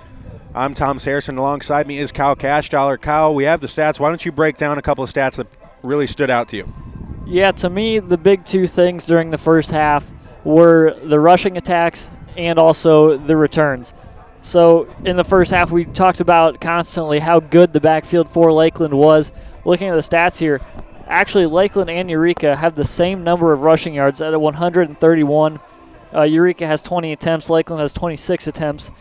And then going down to return yards, Lakeland has had 4 returns for 108 yards, Eureka 5 for 137. And those are just enormous numbers. You rarely see so many big returns consistently in a game. And we'll see how that pans out the rest of the game going forward. Field position has been huge this game, so we'll see how that goes. And Kyle, the stat that really stood out to me, you talk about field position, only one punt so far in the contest. Tanner Kenny with the lone punt of the game for the Red Devils. Lakeland attempted to punt there. You saw that worked out, the fumble, the high snap. The Red Devils got the ball at the 3-yard line. Lakeland able to hold the Red Devils to a field goal there. That field goal, the difference so far in the contest, 30-27. As we mentioned, high-powered, high-scoring offenses. But the Red Devil defense has definitely stepped up in that second quarter. As we saw in the first quarter, start of the second quarter, Lakeland was just ripping off big run after big run. Guys were going untouched for 60-plus yards. These linebackers have really stepped up. The defensive line has done a nice job of eating up their gaps, letting the linebackers get through, make a tackle, and we've seen them force some turnovers, leading to the Red Devils having a 3-point lead here as the clock is ticking down. We're getting ready to kick off to start the second half. The Red Devils will kick off to Lakeland. The defense, all the momentum has been on their side. You have to hope they can come out hot. You take a little bit of a break, you sit down. It's cold, it's windy. Have to get guys ready to go, have to get guys fired back up, get them loose again. Be interesting to see. The team that comes out hotter to start the half could be the one bringing this contest home. Yeah, speaking of getting colder, if this sun could come out, that would be wonderful. My lips are about frozen. I don't know if I can talk anymore. Yeah, the cloud cover, we see the sun breaking through in spurts, but cold, windy, certainly the coolest contest of the season thus far. As you see, there's still some snow at patches on the field. As Tanner Kenny looks to kick off.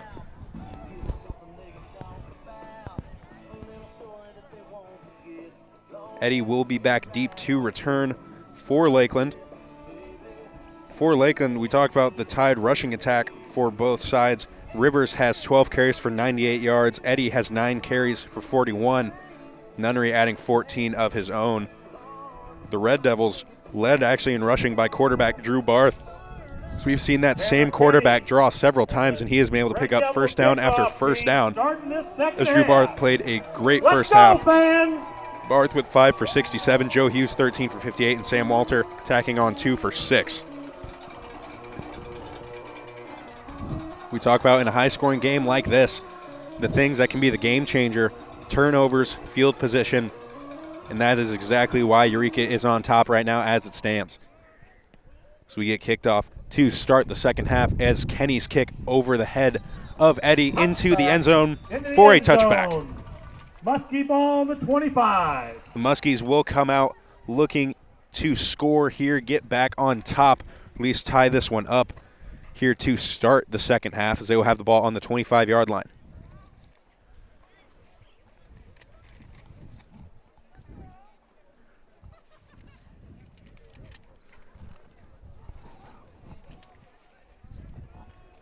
Nunnery leads the offense back out onto the field. Nunnery only 3 completions in that first half, but for 109 yards. As we've seen, this offense can gash you for big chunks. So they will hand this one off to Rivers. Rivers cuts back, makes a couple men miss, but coming from the backside, great continuous pursuit there by Smith, is able to come up with the tackle after a gain of 3. Brendan Durr.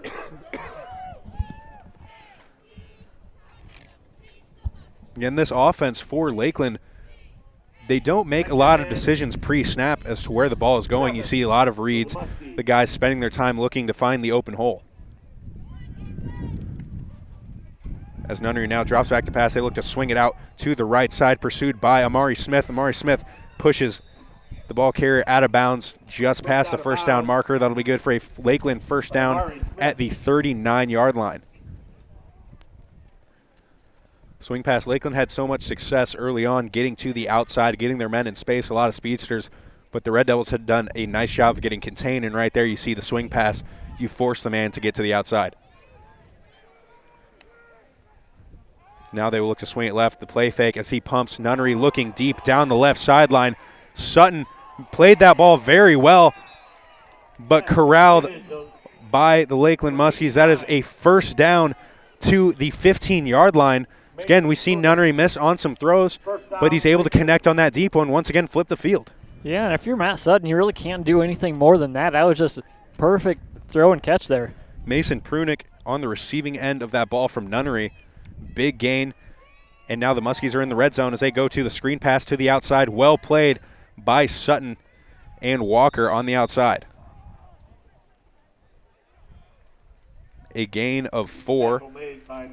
So Muskies coming out with more of an air attack here to start the second half.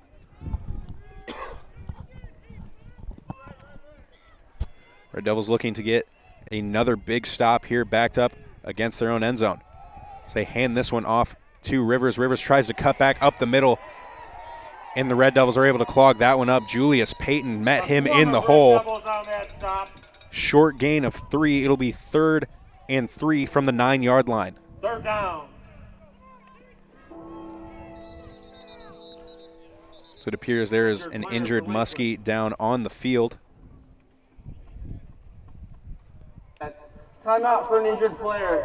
So that appears to be Desmond Eddy, the running back return man for Lakeland. You know, all these injuries today, you just hate to see it.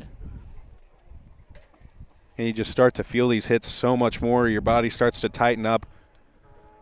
Tougher on the joints. You can see it looks like they're trying to stretch him out here, get him loose, get Eddy back, as he has been a valuable asset and a valuable weapon for this Lakeland Muskie offense and special teams. Yeah, exactly. You never want to see anyone hurt, but for Lakeland, this one hurts a lot with Eddy going down if he's unable to return. So he's still down on the field. 3rd and 3, I believe, from the 9-yard line. Maybe a 3rd and 4. We've seen the play calls be kind of interesting here. The shortened field, you kind of limit your options in the passing game as an offense. But we've seen Lakeland, they get down to this point of the field and they kind of go east and west. They're working sideline to sideline, but we saw in the big 4th down play that resulted in a turnover late there in the first half, where they almost just worked too far to the sideline, had too many reads, too many things going on, instead of just sticking to what had worked so well for them and just hand it off, let your running back make a read, or you know exactly where you're going with the ball. You maybe just have 1-2 reads through the air. And we'll see the adjustments they made at the half in the kind of distances you're talking about, close to the end zone. They'll definitely be going for it on 4th if they don't get it here. So really the same thing we saw late in the first half. Please turn the music off. It's now trying to draw the Red Devil defense off sides. They stay at home. They hand this one off up the middle, trying to cut back and dropped short of the first down marker by, once again, McCarty and Smith. Brendan Durr in on the tackle. We've heard his name called quite a few times from the defensive end position. It'll be 4th down. Appears now to be a long 2, short 3, and the Muskies are going for it. Certainly to the surprise of no one, as we knew they are in 4-down territory from basically anywhere on the field. So they are getting the play call from the sideline. 10 seconds on the play clock, having to work quickly.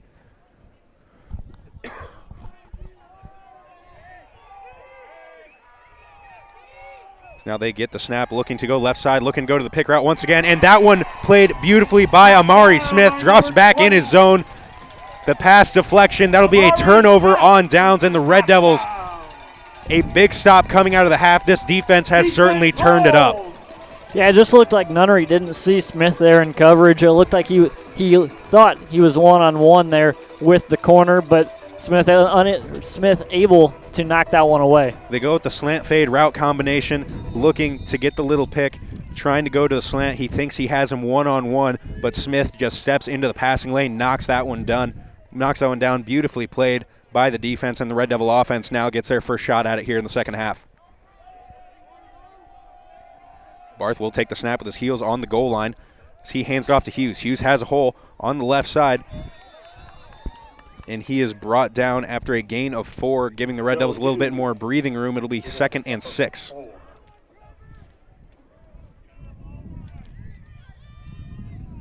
So now tight end Colby Crittenden checks into the contest for Wesley Burris, a big body. We've seen him get involved in the passing game. They use him a lot in blocking.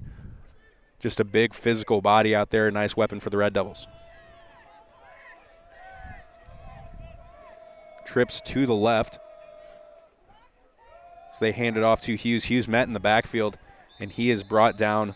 That Muskie defensive line still is getting great penetration right up the middle, forcing Hughes to have to make a quick decision as soon as he gets the ball, trying to make a man miss, but right there, just too many defenders to get around.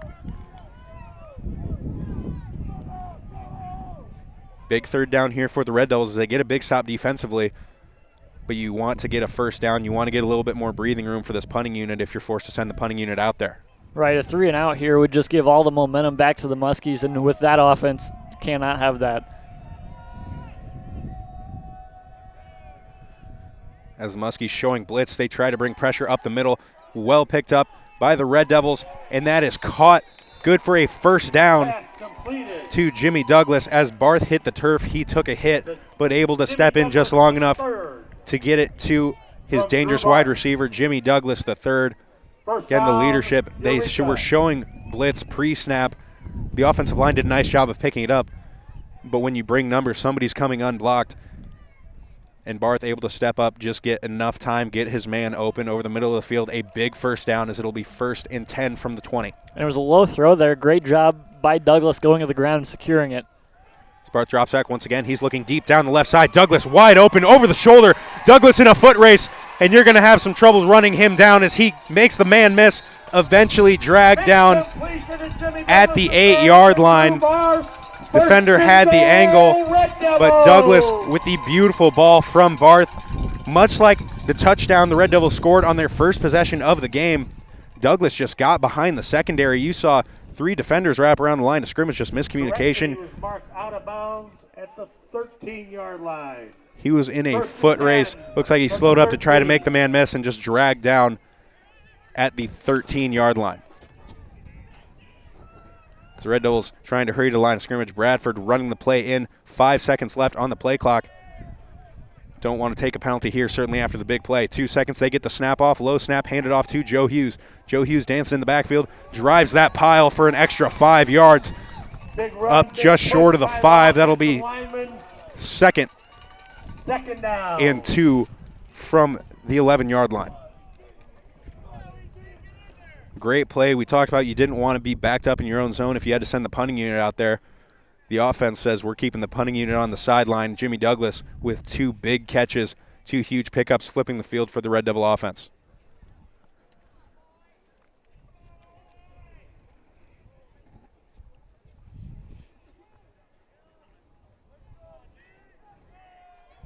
Favre split the lone man out to the left.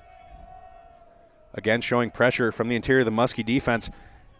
As the read option here, Barth pulls it out late. He drives and picks up what looks to be just short of first down yardage. They might measure this as it is right around the sticks on 3rd down. They brought pressure. They had a man just coming straight through the line of scrimmage, straight into the backfield, and wisely Barth just pulls that one as they went straight at Hughes. And it appears they will mark Barth down just short of the first down yardage, but a big pickup there as they turn a loss into a nice positive gain. Definitely a good call by Barth there, keeping it, but even after he kept it, there was a guy right there. I can't believe he wasn't stopped in the backfield. As another defender down on the field for the Muskies. Again, so many injuries, reminding us a lot of the first week of the season. Hope that everything is okay, as it appears there are 2 Muskies down on the field. Maybe they collided. We saw a pile up there as Barth was trying to fight for first down yardage.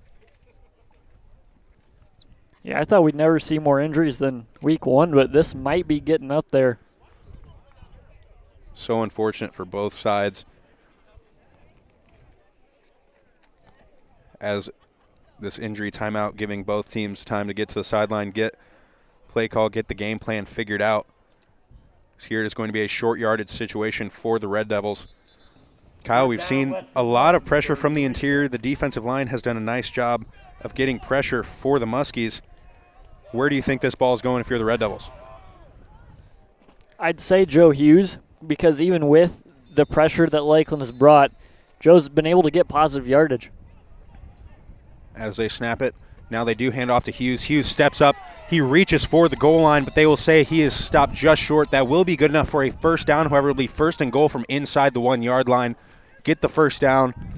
Now they're knocking on the door. Wouldn't be surprised if you see that jumbo package the Red Devils go to sometimes here in short yardage situations. The Red Devils almost work exclusively from the shotgun set, but you will see every once in a while Barth step up under center.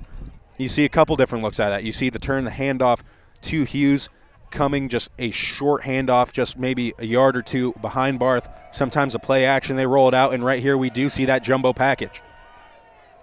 Barth gets a snap. He goes to Hughes on the trap right there. Hughes pushback. That'll be a loss of about 1 yard. Talk about sometimes right there, the quick handoff, you just want to get him. Don't get a lot of time for the defense to get a push, but in that situation, you also limit the amount of room that Hughes has to get going up to speed. Limit his time. He has to get some momentum going to drive the pile. There's brought down for a loss of 1.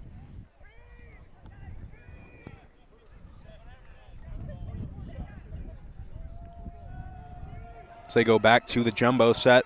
Burris, the fullback, in the backfield with Hughes. Hand that one off. They play fake to Hughes. They go to Burris. Burris unable to corral that one. Incomplete. It'll be 3rd and goal. This Muskie defense, they have been gashed for big plays 3rd and goal throughout the entirety of the game, but they have really tightened up around the goal line. We saw this when the Red Devils were able to force a turnover on the punt attempt by the Muskies. They got the ball at the 3, were unable to punch it in. Here, the Red Devils 3rd and goal from the 2. You know, and we've kept thinking ahead throughout this game on 3rd and short around the end zone. Well, what if they don't get it here on 3rd down? What's going to happen next? We've seen the aggressiveness from Coach Barth throughout this year on 4th and short. I wouldn't be surprised if this is 4-down territory pretty much no matter what.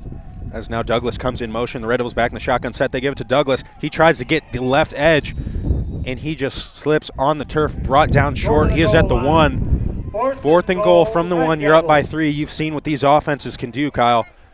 Are you saying the kicking unit on the field, or are you going for it? No, I'm going for it here. You need points, or you need more points against this Muskie team. You got to try to get up 10 here. You certainly go for it. Right here, as you see, they will trot the big bodies onto the field as they look to punch this one in. You have to think, even if you don't get it, worst case scenario with how well your defense has been playing, you have this Muskie offense backed up inside the 1. Certainly you don't even want to mess with that. Punch it in right here. Get it to a 2-score ball game. The shotgun snap. They hand it off to Hughes. Hughes hit in the backfield as they fake everyone out as quarterback Drew Barth keeps that one around the right side. Touchdown Barth. As they had me faked out, they had the defense faked out. As it looked like Hughes clearly had defense keys on him, and Barth just drags the defender into the end zone. Yeah, I'm right there with you. I was looking at Hughes, and I was thinking, uh-oh. But Barth kept it and was able to get in there. There's a couple times now Barth has kept it. You've seen how much of a weapon he is on the ground. A physical runner, too, as you saw, man had a hand on his jersey trying to drag him down, and Barth just had the will, just found his way into the end zone. 36-27 ball game. Another man down on the field for the Muskies. You mentioned, Kyle, just so unfortunate how many injuries we've seen as they are just starting to pile up.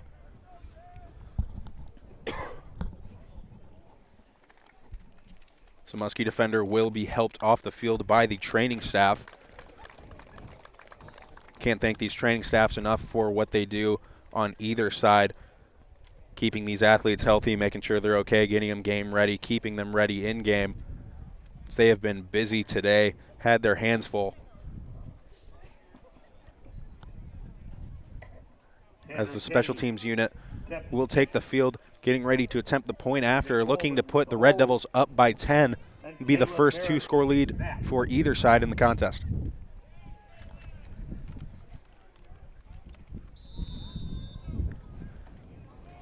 Kenny gets set, Holman to hold.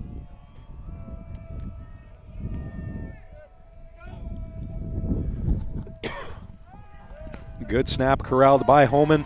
Kick is up and good for the Red Devils. A 10-point lead, 37-27. And this is exactly what had to happen coming out of the half for the Red Devils. You had to get a stop. You had to get that two-score lead. And it's exactly what the Red Devils did. 6:24 in the third quarter, as this quarter is off to a much quicker start than we saw in the first half, where that first quarter lasted an hour just because of how much scoring was going on. You mentioned, Kyle, 6 touchdowns in the first quarter alone. Yeah, it's nuts. Going forward here, the Red Devils are in a good spot, up 10, like you said. They're in a good position going forward, but you can't count your chickens before they hatch. You got to keep the pedal to the metal. After that touchdown, we would like to remind you that once again, ladies and gentlemen, this broadcast is brought to you in part by Harrod Law Firm PC. Harrod Law Firm serves clients in criminal defense, family law, probate, and litigation. Call Harrod Law Firm at 309-467-2381. This broadcast is also brought to you by Superwash, located at 104 South Calendar Street in Eureka. Call Superwash at 309-467-4825. Thank you to our sponsors for bringing you all the action. If you're watching this from the comfort of your own home, probably warmer than everybody else out here. That's for sure. As the chilly one is an exciting one that you don't want to stop watching, as the return man deep for Lakeland. Good coverage, but they make a man miss, brought down at the 26-yard line. Nice tackle there on special team by the Red Devils there. That number 30, Ben Bernabe, a freshman running back, getting some time on special teams, making the open field tackle. Very well played. This defense looking to get their third consecutive stop. Kyle, the way this game started, if you would have told me this defense was going to get 3 consecutive stops, if you told me either defense was going to get 3 consecutive stops, I probably would have called you crazy. And here the Red Devils have their shot at it as this defense is fired up. They have played so well after that first quarter. Yeah, during that first quarter, I was thinking, this could be a real long day for this Red Devil defense, but they've tightened up in that second quarter and beyond now. As Nunnery drops back to pass, looking for his man on the wheel route, forced to go back right side, going deep down the field. Played by Sutton, and the pass interference will come out as he tried to get his head around to play the ball, but just made contact prematurely before the ball got there. That'll be pass interference on the Red Devils. But this defense has only allowed 7 points since that first quarter, where we just saw so much firepower. So they're playing very well, and right there, Nunnery takes a shot downfield. The ball out of reach, the receiver just out of reach, but Sutton with the contact. That'll be a penalty, first down for the Muskies. Yeah, this home crowd isn't a fan of that call, but it was pretty obvious that Sutton just got in there a tick too soon. Again, Sutton has played well in this contest. Nunnery's just plays some deep balls very well. Again, they're just unfortunate turn of events. Really not much Sutton can do on that play. As the play action fake, they go to the screen on the right side, trying to cut back up the middle, turned up by Sutton and tackled by McCarty. Tackle by Snowball McCarty. Gain of 2, 2nd and 8. The gain of 2 will lead to 2nd and 8 from the 43-yard line. The Red Devils again with just 3 down linemen. As they hand this one off left side to Rivers. Rivers cuts it up. As Eddie picks up 8. That'll be good for a first down to the 48-yard line. Yeah, Eddie went down in that first half. Good to see him back. Yes, he was such a big threat for the Muskies in the return game on the ground, as a change of pace back to Rivers, as Desmond Eddy and Larry Rivers as a 1-2 punch are very hard to bring down. As here looking to go to the left side, had a man deep, likes to check down to his receiver, makes a man miss, working up the left side. Number 85, Jalen Rito out of Houston, Texas. Jalen Rito on the reception. Nunnery electing to take the safe bet, and it pays off, picking up about 15 yards for a first down. Had a chance at a man deep, decides to check down one-on-one, and Rito made it pay off.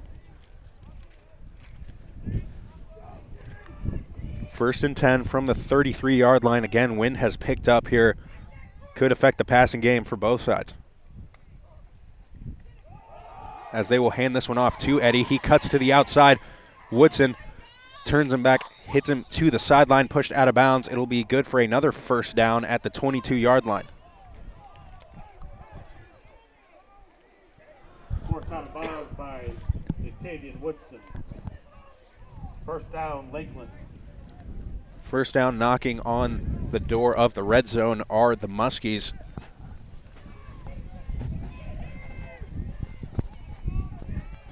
Four wide receivers spread. Play action fake. They'll go to the screen pass once again to the outside, and played very well by Trayvon Morris. He is able to shed the block and bring down the receiver. Good defensive play by Trayvon Moore. 2nd and 8, as both teams have done a nice job of tightening up in the red zones. We've seen big gash plays around the middle of the field. Getting into the red zone has been easy for both sides, but punching it in has been where it's getting very tough.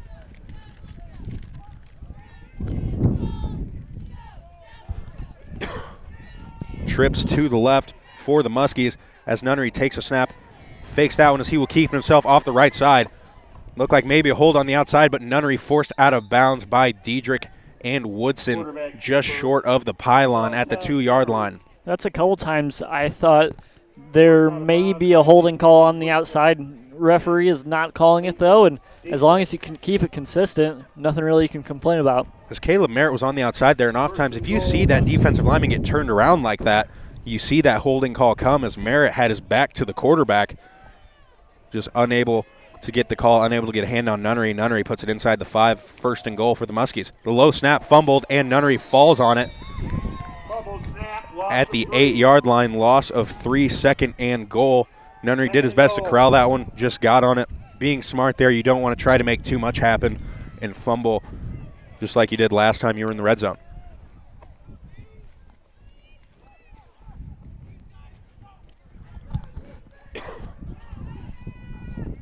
Two minutes and 45 seconds and ticking here in the 3rd quarter of action. The Red Devils holding on to their 10-point lead, 37-27. Getting the play call from the sideline, so we'll see some motion.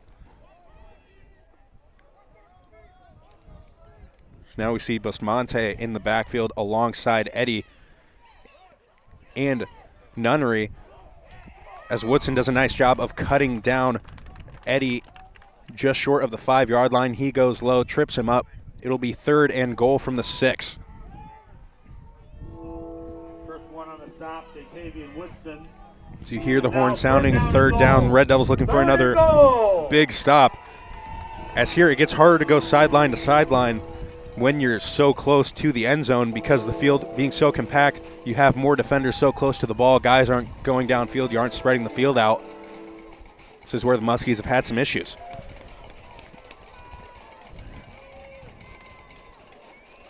So they will hand this one off, fake the handoff, and almost brought down is Nunnery, going for the end zone as Diedrich almost had him in the backfield. Nunnery elusive, some speed to the outside there. He is able to get the corner, punches that one in, makes it a 1-score ball game once again.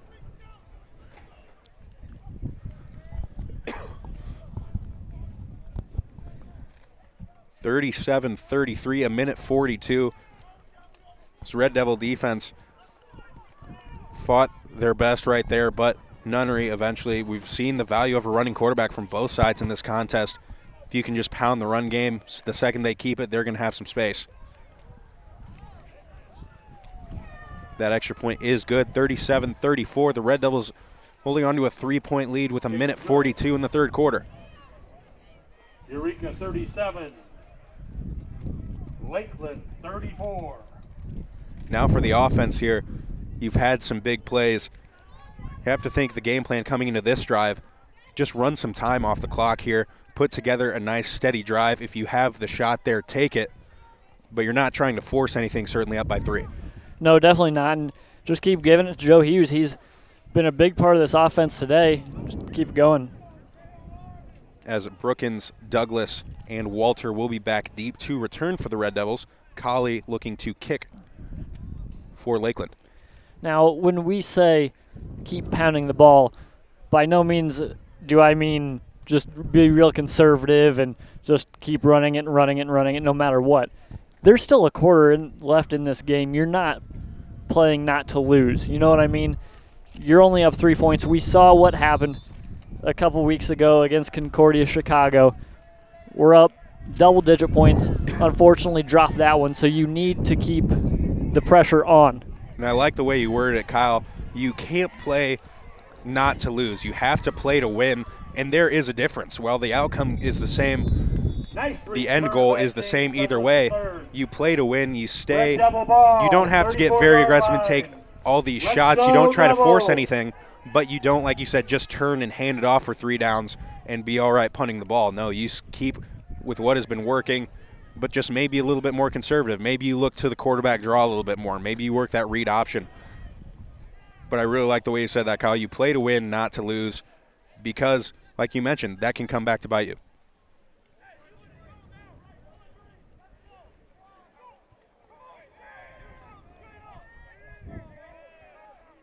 Three wide receiver set as now they roll out. They have Pierce Bradford deep, and the official reaching for his flag, and he keeps it in his pocket as he looked like he was clearly going for the flag, looked at the other official for something. The ball was underthrown there by Barth, but Bradford tried to work back to it and just had no shot as he was met by the defender. But I don't know if I've ever seen an official come that close to throwing a flag, and blatantly that close to throwing a flag, and then keeping it in his pocket. Yeah, because I don't think that ball was uncatchable. Obviously, that's the rule.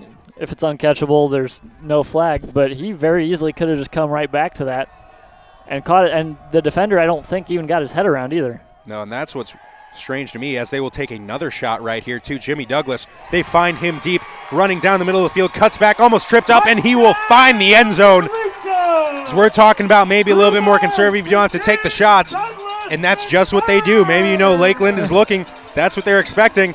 They take back-to-back shots. The second one pays off. The no call comes back to be a non-issue, as that is a big touchdown for the Red Devils. Drew Barth, his senior campaign, is going to be one to remember. He has played so well all season, puts the Red Devils back up top by 2 scores. Yeah, and if you see your speediest guy in one-on-one coverage, you're going to take that shot every time, and it paid off there. As Douglas was not going to be caught that time, you can tell just disappointed. The last time he had a shot at it, getting run down, he was not going to let it happen again. 43-34, a minute 19. This offense just so lethal. I believe that's Douglas's 3rd touchdown reception of the contest.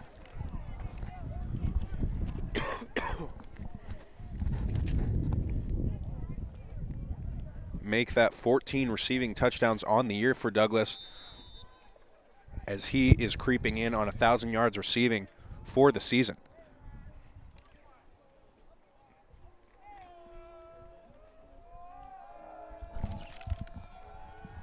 So that extra point is up and good. No good for the Red Devils. They say he pushed it. Looked like it was good from up here. No good, 43-34. A 9-point lead. Still a 2-score ball game. This defense looking to get a big stop here.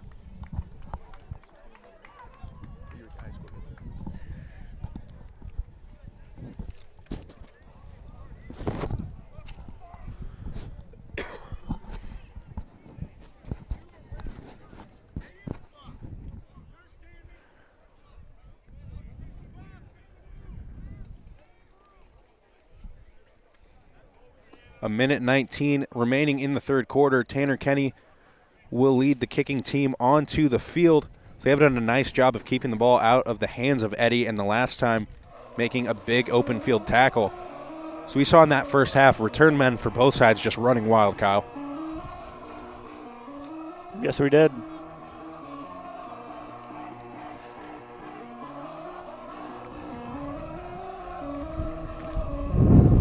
Lakeland offense looking to get it going once again. Is that their first scoring drive where they really actually drove down the field and put together a big drive, culminating in the touchdown, but Eureka quick to answer in just 2 plays. So they get it to Eddie Crowd at the 12-yard line, trying to push him to the sideline, and he tries to get the corner, and he tight ropes the sideline, pushed out of bounds around the 40, but a flag comes out back at the 29-yard line. Looked like maybe a block in the back as the returner was passed. Looks to be on Lakeland.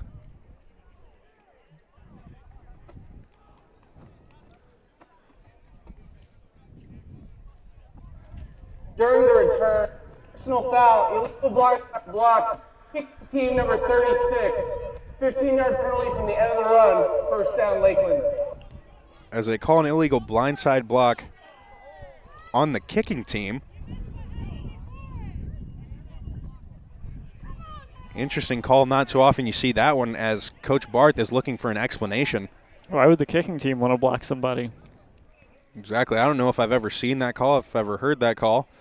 And certainly some confusion, as I think they called it on number 36. Lakeland takes over. And I'm not sure I saw number 36 on the field. 8-yard line, first down, Muskies.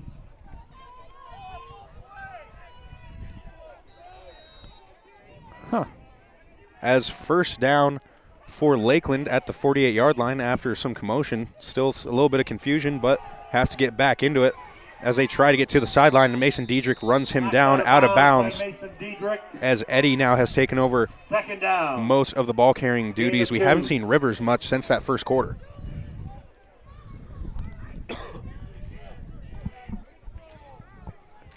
Diedrich, a nice job of pursuit on that one, working sideline to sideline, bringing down Eddie at the 50 for the gain of 2. It'll be 2nd and 8.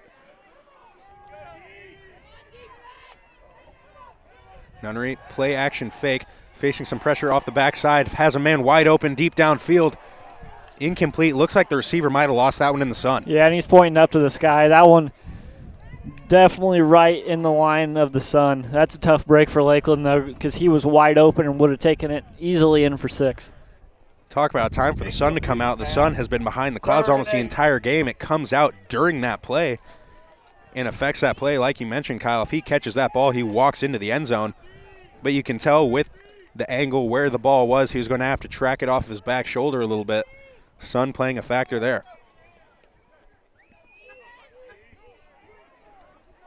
Four wide receiver set, once again, 3rd and long, as they will hand this one off to Eddie. Eddie has a lot of space. Woodson steps up to make the tackle, First down, but not before Lakeland has first down yardage up at the 41-yard line there into Eureka territory.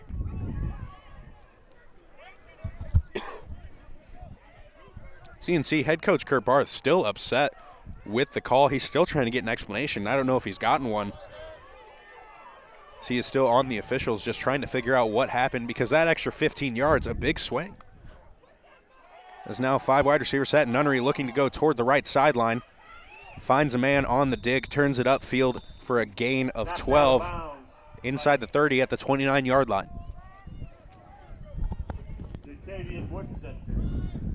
Lakeland much more efficient in the passing game here in the second half. We mentioned only 3 completions in that first half. They have really taken to the air attack. Yeah, that's a number that shocked me in the first half. It seemed like there was a lot more than 3 completions. So now they're going to the screen game once again. Smith did a nice job of turning him back upfield, tripped up by Sutton. Brought down as the horn sounds the end of the third quarter. This fourth quarter will start with the Red Devils having a 9-point lead, a 2-score ball game. But Lakeland is marching down the field as they are knocking on the door of the red zone once again. Yeah, they keep going to these quick passes out in the flat, and they're picking up chunks of yards at a time, so why not keep going back to it? 43-34 once again. Thank you to all of our sponsors. Reminding you at the quarter break that we are brought to you by Harrod Law Firm PC. Harrod Law Firm serves clients in criminal defense, family law, probate, and litigation. Call Harrod Law Firm at 309-467-2381. This broadcast is also brought to you by Superwash, located at 104 South Calendar Street in Eureka. Call Superwash at 309-467-4825. As we will flip the field, the Red Devil defense looking to come up with one more big stop, get the ball back to the offense, and let the offense go to work.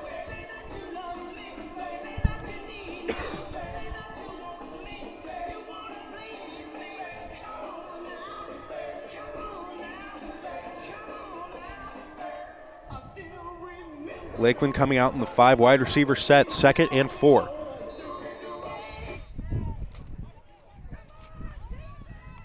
Nunnery takes a snap, looks to the right side, has a man wide open on the slant, over the middle, just dropped by the wide receiver. I believe that was Eddie. Incomplete pass. As the route combination, they went with a slant fade, and Eddie was just wide open underneath the zone coverage. So now Eddie will head back to the backfield. 4 wide receivers, trips to the left.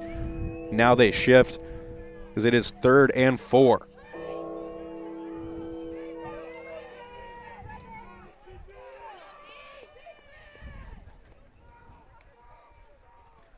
They hand that one off to Eddie. Eddie cuts it back up the middle, and he will just walk into the end zone as he just made one cut and was gone as the whole defense bit to the left. Tough break there for the Red Devils, as that play will result in a touchdown, cutting this lead back to a 1-score ball game.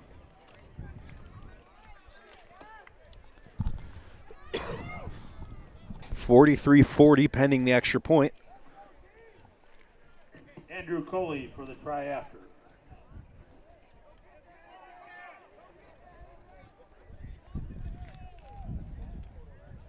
Andrew Coley to attempt the PAT. That is up and good. Point is good. 2-point ball game, 43-41. Lakeland 41. The Red Devil offense has been rolling, looking to keep it going, much of the same. In tight ball games, your big-time players tend to step up, and we have seen just that from Drew Barth and Jimmy Douglas III, as those two have connected quite a few times throughout the course of the season. But today, down the stretch, they are making that connection work even more. Yeah, it's getting to the point in this game where both offenses are rolling.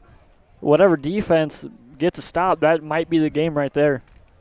Exactly. The Red Devils, you have to get this ball game back to 2 scores with the way this thing is going.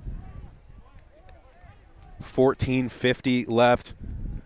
And again, you've got to play to win. You can't play to not lose. And the Red Devils came out doing just that on that last possession. Douglas, Walter, and Phillips.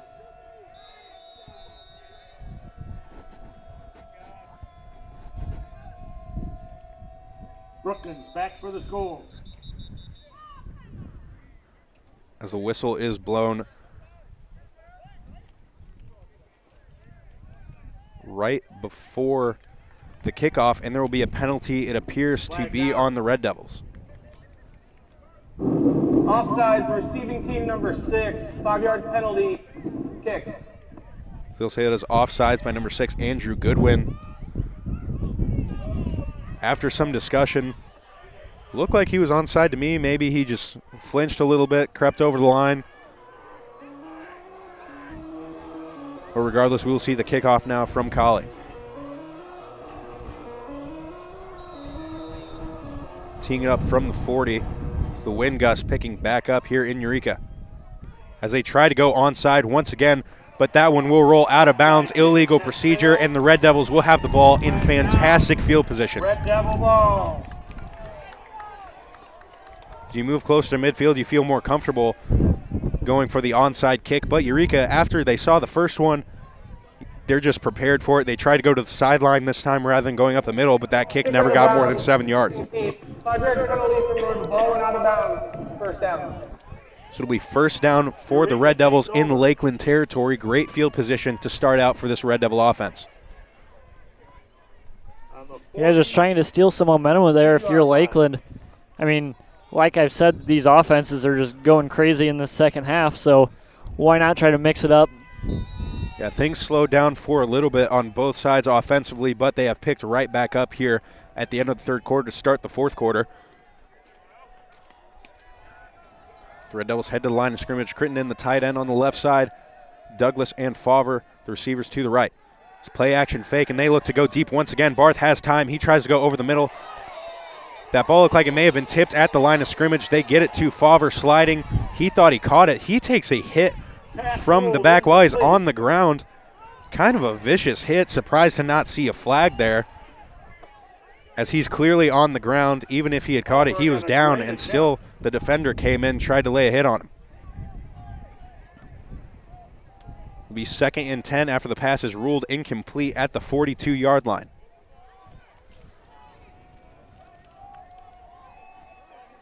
Fauver, Bradford, and Douglas, the receivers in the game for the Red Devils. Hughes and Burris in the backfield. Lakeland shows pressure up the middle. They bring it. Hughes just runs right by it, lowers the shoulder, and drives a defender to the ground. It's going to take more than one man to bring down Joe Hughes, as he is met at the line of scrimmage, and he picks up 7.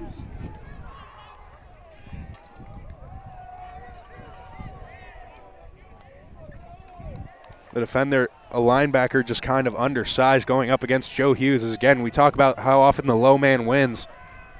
And Joe Hughes just lowered the pad level, drives through the line. 3rd and short, they hand off to Hughes once again. He has some room on the right side. He cuts outside, makes a man miss at the 20. He stiff arms a man to the ground, still on his feet, cuts back, driving, drags a man inside the 5 to the 2-yard line. Absolutely electrifying run there from Joe Hughes.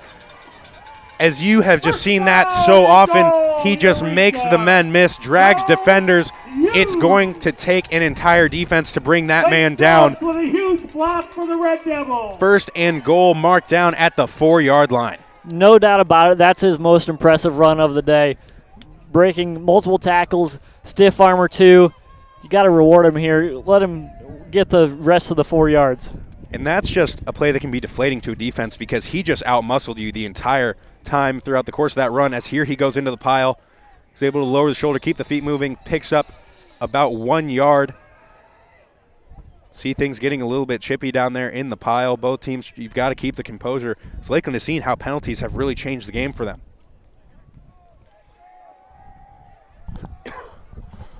Flag on the field. There is a flag on the field. 13-22, Red Devils up by 2 inside the 10-yard line. But Joe Hughes, we talk about how deflating that can be to a defense, There is no. as that is just a strong man, a physical runner with great vision, who just ran his way through your entire defense, and you just had to grab him by the ankles and finally bring him down as he was knocking on the goal line. So he'll say no penalty. 2nd and goal from the 4-yard line. Blake Phillips checks into the contest. He is the lone wide receiver to the top of your screen. Man coverage across the board as they hand that one off to Hughes along on the left side. As he tries to stretch, get what he can, tackled right around the line of scrimmage once again. 3rd and goal for the Red Devils. Hughes with the run. Lakeland once again tightening up as soon as they get back inside the 5. 3rd and goal. Defensive line has gotten a lot of pressure throughout the entirety of the game. They get down by the goal line, they just man up and press man on the outside and send numbers on the interior.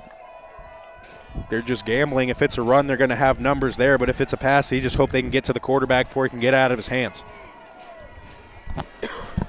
Big play coming up for the Red Devils. Joe comes in the backfield. Douglas comes in motion, and they call a timeout. As Drew Barth is finally granted the timeout, had some motion. You can tell right there he just didn't like what he saw, burns the timeout. You have the lead. You're so close to extend it to a 2-score lead. You can't afford to have any mistakes. No, and this is a big play here on 3rd and 5. You got to know exactly what's going on, everybody on the same page, and try to push this one in the end zone. 12-22, 43-41. We told you from the get-go it was going to be a shootout, a high-scoring game.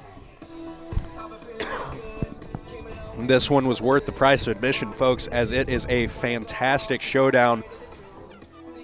Two teams that have proven they can be perennial contenders in this conference. The first time Lakeland has made their way down to Eureka since Eureka became members of the NAC. And this looks to be a great conference matchup for years to come.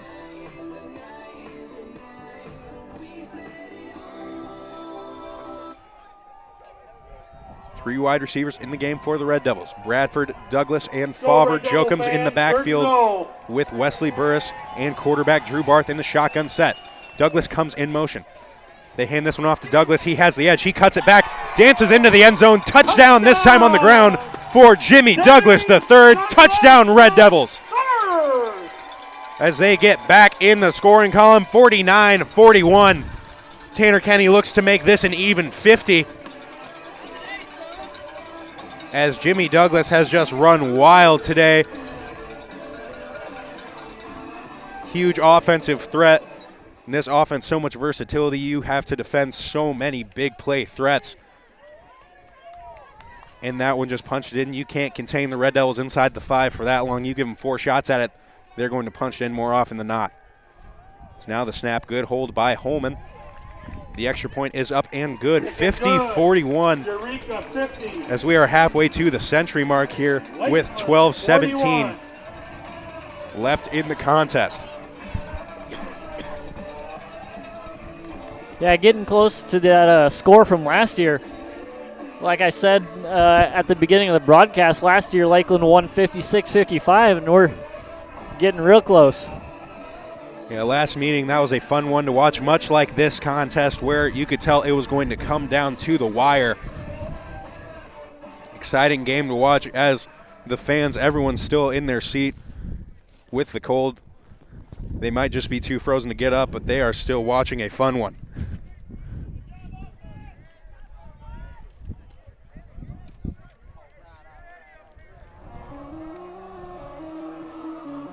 Eddie again back deep to return for the Muskies. Kenny in the kicking unit on the field.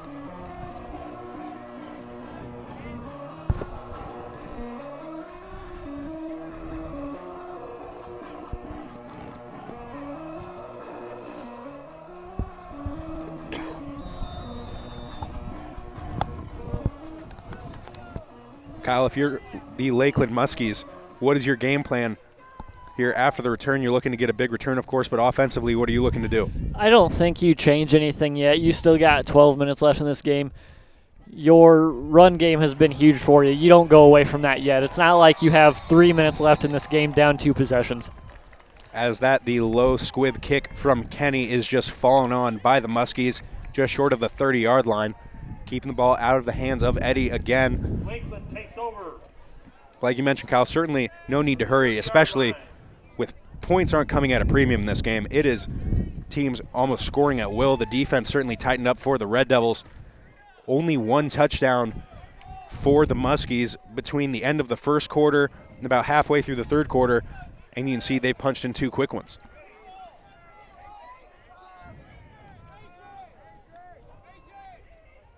Now Nunnery hands that one off up the middle, and he has some space, making a couple men miss, turning the defenders around down the left sideline.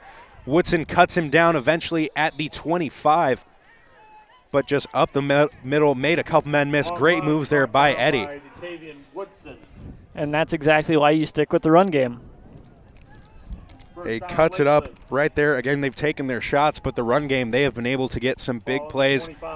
The Red Devil defense had it figured out for a little bit, but a team averaging 300 yards on the ground per game, you just can't contain them for long. You can get a couple stops, but they're going to find their way and push through eventually. Looking down the left sideline. He forced a step up in the pocket on the right side. That pass completed inside the 20-yard line. The Muskies will be in the red zone. That pass from Nunnery to Kensey. First down to Bond by Trayvon Moore. Kensey did a nice job of reading through his progressions there. He was looking down the left side of the field, looking to take a shot down the sideline, forced to step up. And the Red Devils got some pressure on the outside. But the athleticism of Nunnery, he gets to the outside, finds his man on the sideline. 2nd and 4 after the 6-yard completion. So they will hand this one off to Eddie. Eddie looking to go to the outside, spins off a defender, and met by that Red Devil defensive line. They did a nice job of corralling, kept pursuing it. On the stop. 3rd down. 3rd and 5 from the 20-yard line.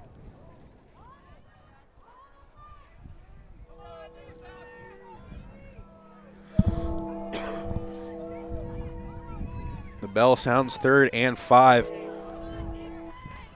As these possessions are becoming more and more valuable here late in the contest. Looked like maybe a false start from the wide receiver, no call, and he is lit up by Trayvon Moore. Big hit by Quentin Brookins. Make that Quentin Brookins the return man that we've seen so often. He read that one beautifully as he was on the outside. As that receiver put his foot in the ground, he didn't see him coming, and Brookins just lit him up as soon as the ball got there. Very well defended by the Red Devils.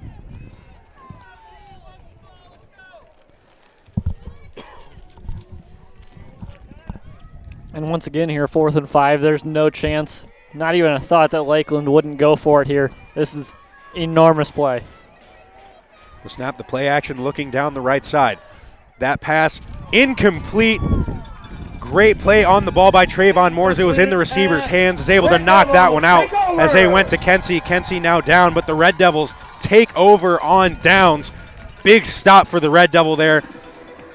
As we talk about 2 scores late in the game, the Red Devils can get back in the scoring column once again. If they can find the end zone, they have just turned this game on its head. Yeah, and we talked a couple drives ago that you want to take up the play or the game clock, but if you have your shot, go ahead and take it. Now up 2 possessions. Wouldn't be surprised if we just see ground and pound and not really take any shots here.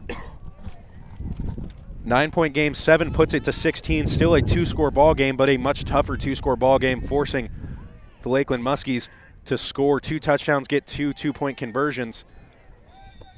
And in this contest, we talked about the defense is tightening up. You have to like your chance here. The Red Devils, if you can push this thing to 16, you are sitting pretty comfortably. Not that you can just go into relaxation mode by any means. No, definitely not. But the game is looking much better than you may have thought when you were just up by 2 a few moments ago.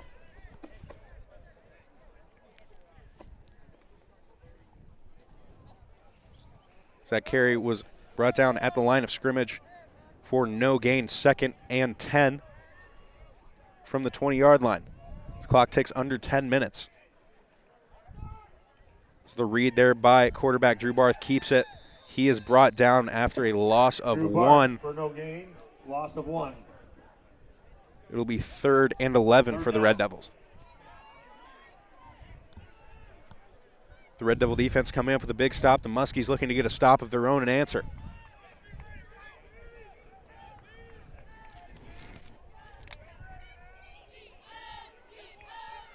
Bradford brings the play onto the field. 15 seconds on the play clock. The Red Devils certainly content letting as much time run off the clock here as they can.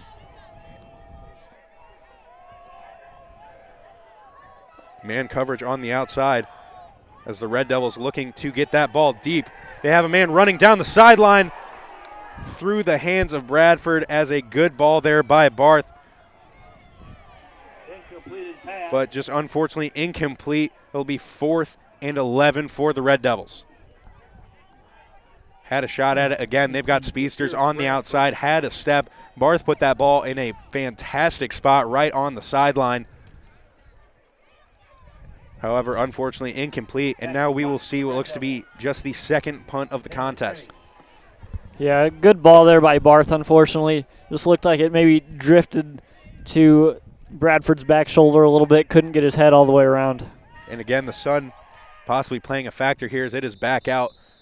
Kind of the same angle that we saw in the last time when the Lakeland Muskies had an issue with the ball. Prior to the snap, timeout Lakeland. Timeout by Lakeland as it looked like they were struggling to run guys onto the field. Good break there for the Red Devils as you force the Muskies to burn a timeout. 9:08 on the game clock, 50-41. The Red Devils looking to punt back from their own 20. On your feet, fans. Sweet Caroline.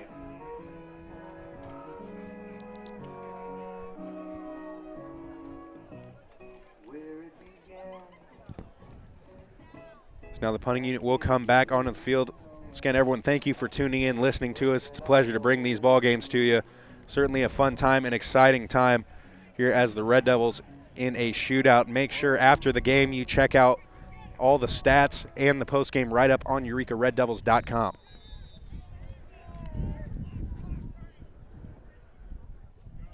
The good snap. Kenny gets it. He tries to get some space out to the right side. He is leveled as he gets that ball off, and it rolls out of bounds at the Lakeland 49. For roughing the kicker, the ball was tipped. They say the ball was tipped, Lakeland takes over first. but a nice punt, good roll, but Kenny was absolutely leveled as he got that one off. Yeah, that's a good break, really, for the Red Devils. That could have been a catastrophe. Getting a good roll to Lakeland's side of the field. Nice punt there by Kenny. Has won several Conference Special Team Players of the Week awards. Big threat, a guy we've seen can tuck it and run if he needs to. But right there just is able to, the presence of mind to step up knowing he's going to take that hit, still get the punt off, get a good roll. Great job there by Kenny, as now Lakeland looking to get the sideline. On the left side is Eddie, but a flag comes in from the back judge. That's going to be a hold. On the play. Right around the 50-yard line. As you saw, the back judge threw that flag 15 yards. So he clearly saw the hold on the outside. Number 65, 10-yard penalty. They call the hold on Jose Cerros, freshman lineman out of Fort Worth, Texas. And again, clearly fans happy to hear that one, as they've thought a couple of times that there was a misholding call. And like you mentioned, just letting the guys play a little bit, but they have been consistent both ways. I felt this has been a very well officiated game.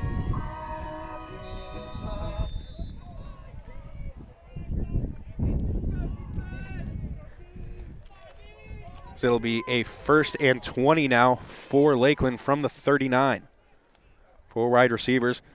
So they hand this one off to Eddie on the outside as he gets back close to the original line of scrimmage, stopped at the 47-yard line. It'll be 2nd and 12. Tavian Woodson with a good job on the pursuit there. Woodson, not the biggest guy, but he's not afraid to get physical, not afraid to hit somebody. Yeah, going forward here, if the Red Devils can stop this run a little bit, that'd be huge. Keep the clock moving, and that's really been the dagger for Lakeland today, is just Eureka not being able to stop the run. As the snap, Nunnery steps up in the pocket looking towards the sideline, and Trayvon Moore meets the receiver right after he catches it, throws him down to get the ball to the Red Devil side of the field, but it'll still be a 3rd and long. 3rd and a long 8.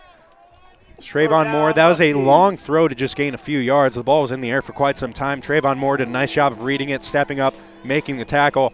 As Trayvon Moore at the cornerback position is one of the better cornerbacks in the conference, if not the best. And you see right there, he has the ball skills. We saw him make a big pass break up in the end zone, but right there, the open field tackling ability is also there. The combo, sometimes you struggle to find a cornerback. You find those sure tacklers, but sometimes they might not have the ball skills. This guy has both. So they hand this one off to Eddie up the middle, and he is brought down after a gain of 4. Amari Smith with the tackle. Amari Smith brings down Eddie at the 45. 4th and 4, of course, 4 down territory, down by 9. The clock ticking under 7 minutes here for the Muskies. The Red Devils exchanging an extra defensive lineman, sending a linebacker off the field. As you know, this team, 4th and 4, it's kind of that in-between, do you run, do you throw? But this team, that's almost automatic run territory. As they will read option, trying to get to the outside as Nunnery got the corner. The Red Devils read that one pretty well, but Nunnery just had the speed to get to the outside. Colton Walsberg, a sophomore linebacker, was trying to get the angle of pursuit on him, but Nunnery was able to hit the corner, pick up the 1st down. Ball on the 35. 1st and 10 at the 35. Clock still running under 6:30. A high snap corralled by Nunnery. They hand it off to Eddie. Eddie tries to cut back, make a man miss up the middle. Yeah, at this point, just don't let up a big play, and you're in real good shape. Yeah, right now, just bend but don't break. If you are the Red Devil defense, pickup of 7 there by Eddie. Going right back to the same formation, the trips to the left. Play action fake and swallowed up in the backfield by Mason Diedrich with the sack. You saw 2 guys just come flying by. Diedrich able to corral Nunnery, and we have seen that is not an easy task. Yeah, great call there to dial up the pressure. That's a huge play in this game. Especially you get fortunate on the play call there. You bring the interior pressure on the play action fake.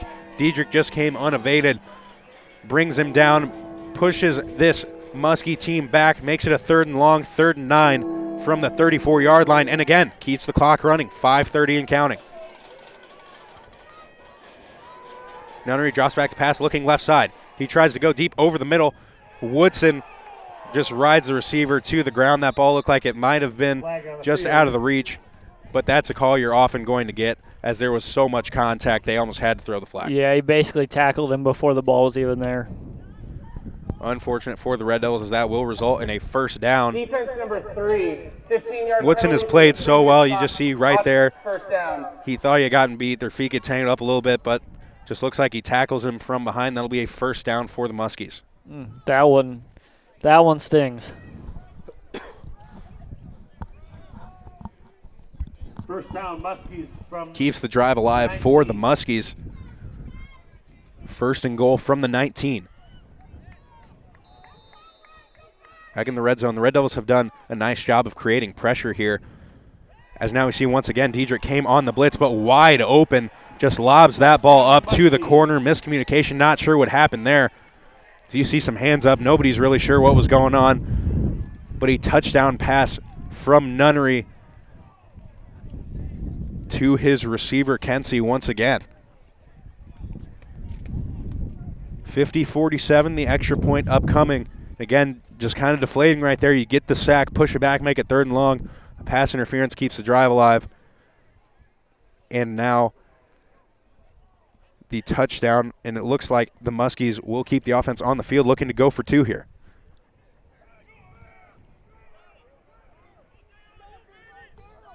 Interesting call to go for 2, down by 3 as they go with the reverse. And Met on the outside almost stopped. Woodson tried to go low, and the big body able to just keep it. Gets to the end zone, able to keep on his feet. The 2-point conversion is good. 50-49 here. The Red Devils now clinging to a 1-point lead.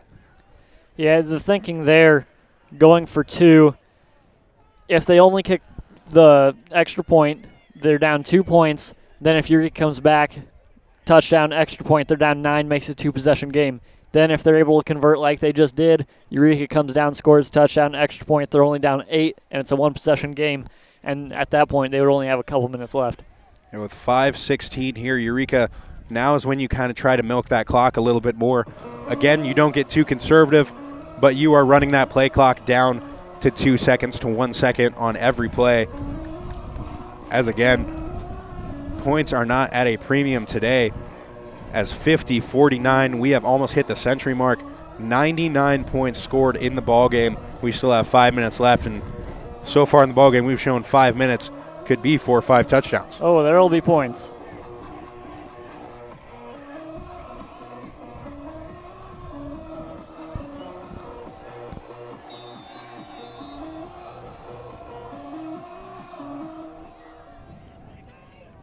As the ball comes off the tee, Collie will have to reset.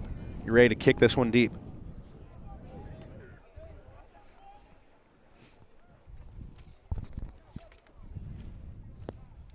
Kyle, obviously so many plays, so many exciting plays here throughout the course of the contest. Is there any one play that really sticks out to you when you look back in this game you're going to think about? Not one, but all of Jimmy Douglas's touchdowns have just been electric. As he has the ball in his hands on the return, tackled in the open field. Ball popped out, but he was down, tackled by Mason Prunick in the open field. A hard man to tackle in the open field. Nice job there by Prunick. at the 19. First and 10, Red Devils. First and 10 for the Red Devils from the 19-yard line. So once again, quarterback Drew Barth marches onto the field, looking to lead a long scoring drive here for the Red Devils.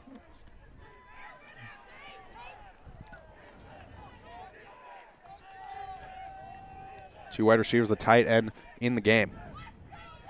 Play action fake as they look to go back to Douglas. Douglas, some contact, but looks like not enough to draw the flag. The fans won't be happy about that, but I have to agree with the official on that one, keeping the flag in the pocket. Not enough contact to warrant a penalty, especially when that can be a game-changing penalty at this point in the game.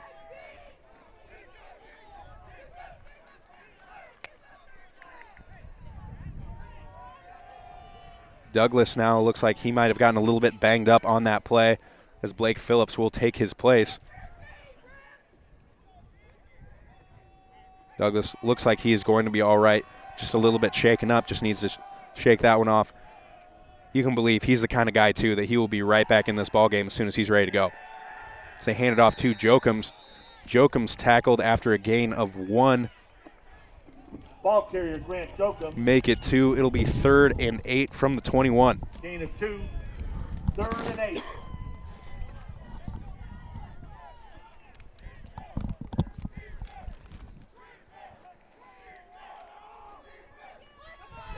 So we see a lot of substitutions here coming into the game, running in a lot of new faces. Clock ticking under 4 minutes, 30 seconds. Eureka up 50-49. 4 wide receivers, trips to the right. Sam Walter, that running back, flanking Barth's right.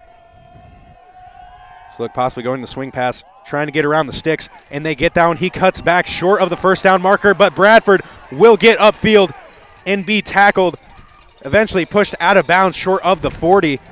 The dangerous play, but the gamble pays off for Bradford as he had the first down, cuts back short of the sticks. If he had been brought down, that's a 4th and short. But he uses the speed, turns on the Jets to get to the sideline. Big gain, first down for the Red Devils. Man, it's a good thing he got that first down. If not, I think Coach Barth might have exploded. That was very risky, like you said. Very risky, but the gamble pays off. He turned on the Jets, got the big first down as the clock is ticking under 4 minutes. See the Red Devils taking their time in the huddle. Play clock under 5. See Barth with his eyes on it the entire time. Hands it off to Sam Walter. Walter tripped up, brought down after a gain of 2 at the 41-yard line. 2nd down, gain of 2. You see Douglas did check back into the contest. This is a guy that early in the season you saw him go down with a cramp. There's a stoppage in play. The next play, he's back out there. Just a recovery time. He's a gamer. He wants to be on the field, especially in big situations like this.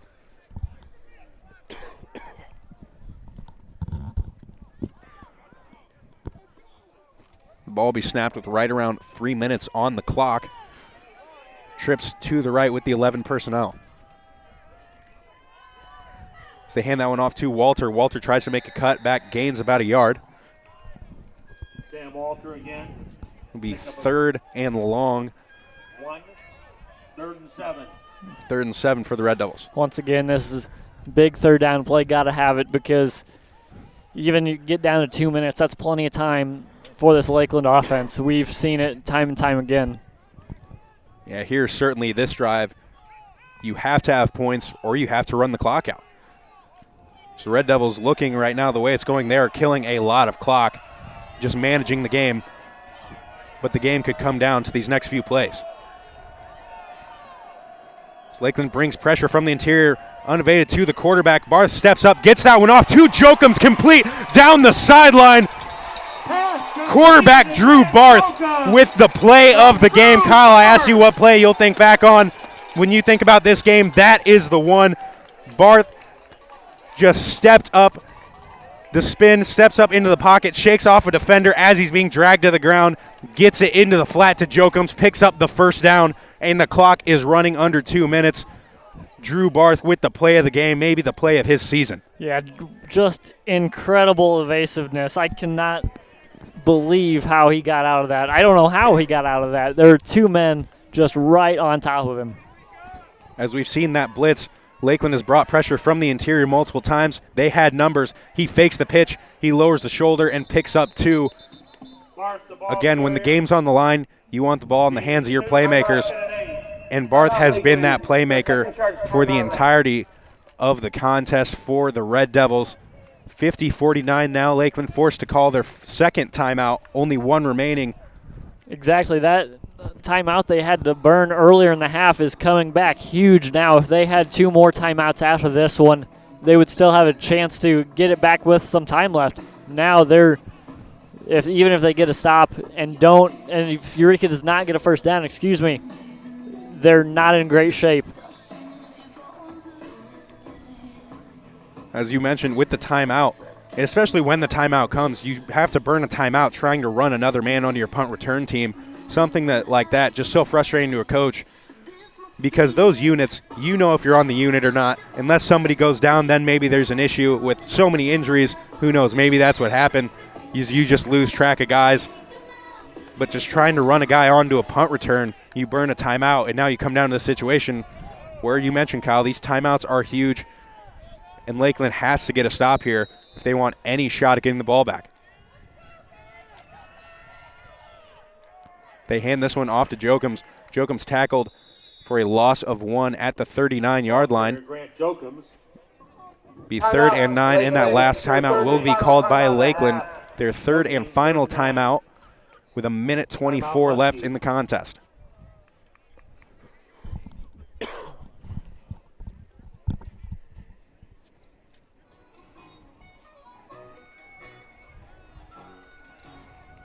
A 1:24, Kyle. I see you looking up at the scoreboard. I see you thinking right now what's going through your head. Yeah, so obviously Eureka's going to run the ball here. You can't take the chance with an incompletion. So maybe take you down to 1:20. Then you got the set the ball. You got the 40-second play clock. That puts you down to around 35, 40 seconds that Lakeland could get the ball back. With no timeouts, they can definitely do it. First down would be great here, but Lakeland is definitely feeling the pressure. Yeah, first down ices it for the Red Devils. Like you mentioned, Kyle, you have to look for in these situations for every situation. If Lakeland gets a stop here, the Red Devils, that next play, you're just running the play clock down. You burn a timeout with 1 second left. Give the ball back to them with very little time. But the Red Devils right here, they're not even thinking about that. They've got their eyes on the first down as they go with the quarterback draw. And Barth picks up what he can. Picks up little over a yard. 4th and 8 from the 38-yard line. 4th down.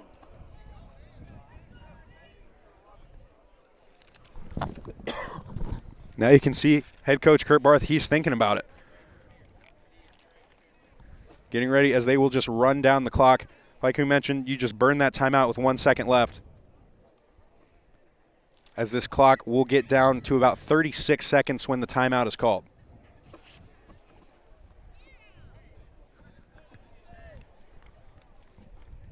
Here you would have to think for most teams, 36 seconds exactly when the timeout is called.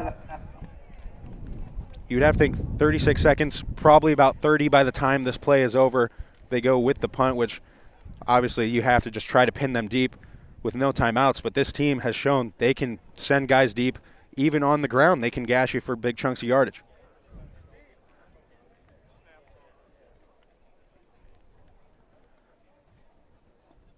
Both coaches with their teams on the sideline. Again, after the contest, make sure you check out EurekaRedDevil.com to look at all the post-game stats, post-game write-up schedules for the other sports as some seasons are winding down. Basketball for the men and women getting ready to start up.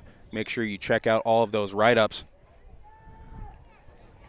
And if you want to watch any of our previous broadcasts, rewatch this game, it will be archived on the YouTube page. So you can watch it at your leisure as now Tanner Kenny onto the field to punt from around the 50-yard line. In that area, they like to be aggressive. Certainly have to think of the rugby-style punt. He might take a look at one. The high snap, he gets the punt off. Low roller, and beautifully pins them inside the 10-yard line.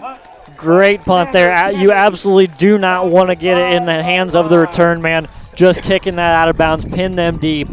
Now they're in trouble. You just got to have good discipline here as the defense. Seconds, folks. Get on your feet. This is big. Big 30 seconds. Hold it up. Biggest 30 seconds of the season for this Red Devil team. 29 on the clock, no timeouts for Lakeland. The clock does stop to reset the chains after the first down, but they've got to work towards the sideline inside the 5-yard line. Beautiful punt by Tanner Kenny. Is that a game changer? It's now Nunnery with the game on the line with his heels on the goal line. Sends a man in motion to the outside. They are looking down the left sideline. Some pressure. Nunnery's forced to step up. He goes over the middle. Pass caught. Complete at the 18-yard line. The clock will stop to reset the chains. 22 seconds left.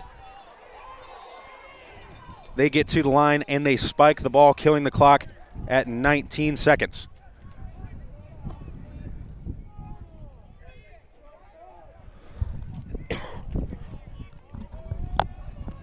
The Red Devil defense did a nice job. Obviously, the one thing you can't do here, nobody gets behind you.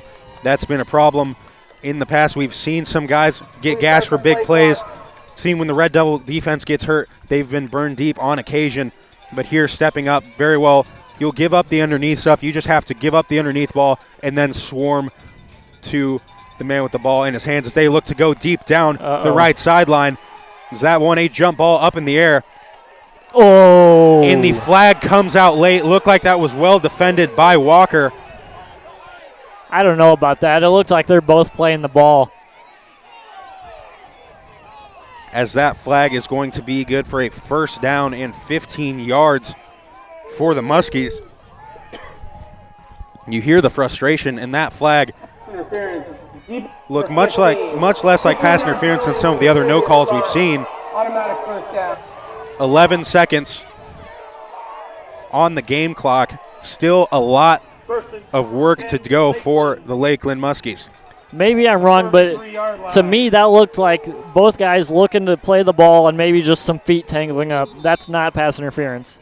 Yeah, certainly a questionable call. Timeout. But again, you can't let that affect you as they tried to take the shot deep, and Eureka did a good job of, again, not letting anyone behind you. But there's certainly Lakeland has a lot of room to work here as they still have to get the ball 66 yards down the field.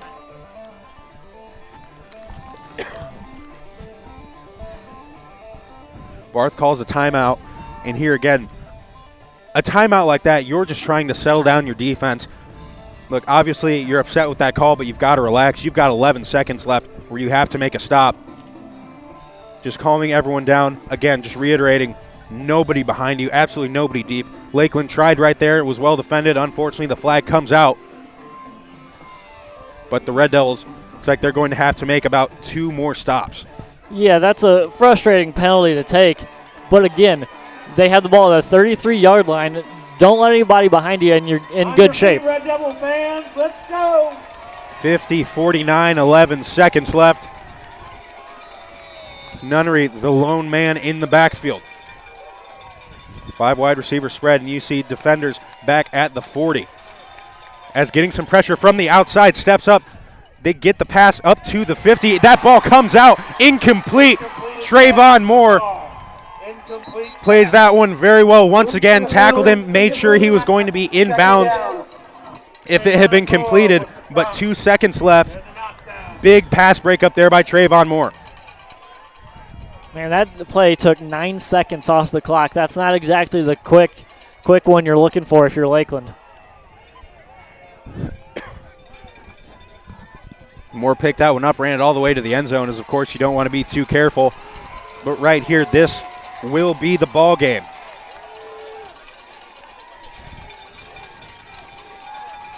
The Red Devils bringing 3. The rest of the defenders back. 4 men on the Red Devil side of the 50. Certainly here, just no penalties. You just got to knock it down. As they end up rushing 4, they try to send this one deep. This just a deep ball down the field. Intercepted by Matt Sutton. Catches it like a punt return. And that will be a victory for the Red Devils as they get back on track here at home. 50-49 over the Lakeland Muskies. Conference perennial powerhouse. An exciting game. Certainly a fun one to watch. Everyone here got what they paid for. Hope you had fun watching it at home because we had fun calling this game. As they line up to shake hands, the Red Devils come away victorious 50-49. Make sure you check out the postgame write-up, postgame stats on EurekaRedDevils.com. Kyle, what are you taking away from that victory for the Red Devils? Great offensive show, and the defense stepped up when they needed them to. That's basically it. As certainly a fun one. The offense high-powering. The defense came up with big stops, like you mentioned, Kyle. Great game to call. Hope you had fun watching, as we'll be back next week as the Red Devils take on Concordia, Wisconsin on Senior Day. That will be a 1 p.m. kickoff. Make sure you come check out, support all these seniors for their last contest here at McKenzie Field, as they have had a great legacy. Certainly a fun program to watch. I'm Thomas Harrison alongside me today, Kyle Cashdollar. Thanks for tuning in.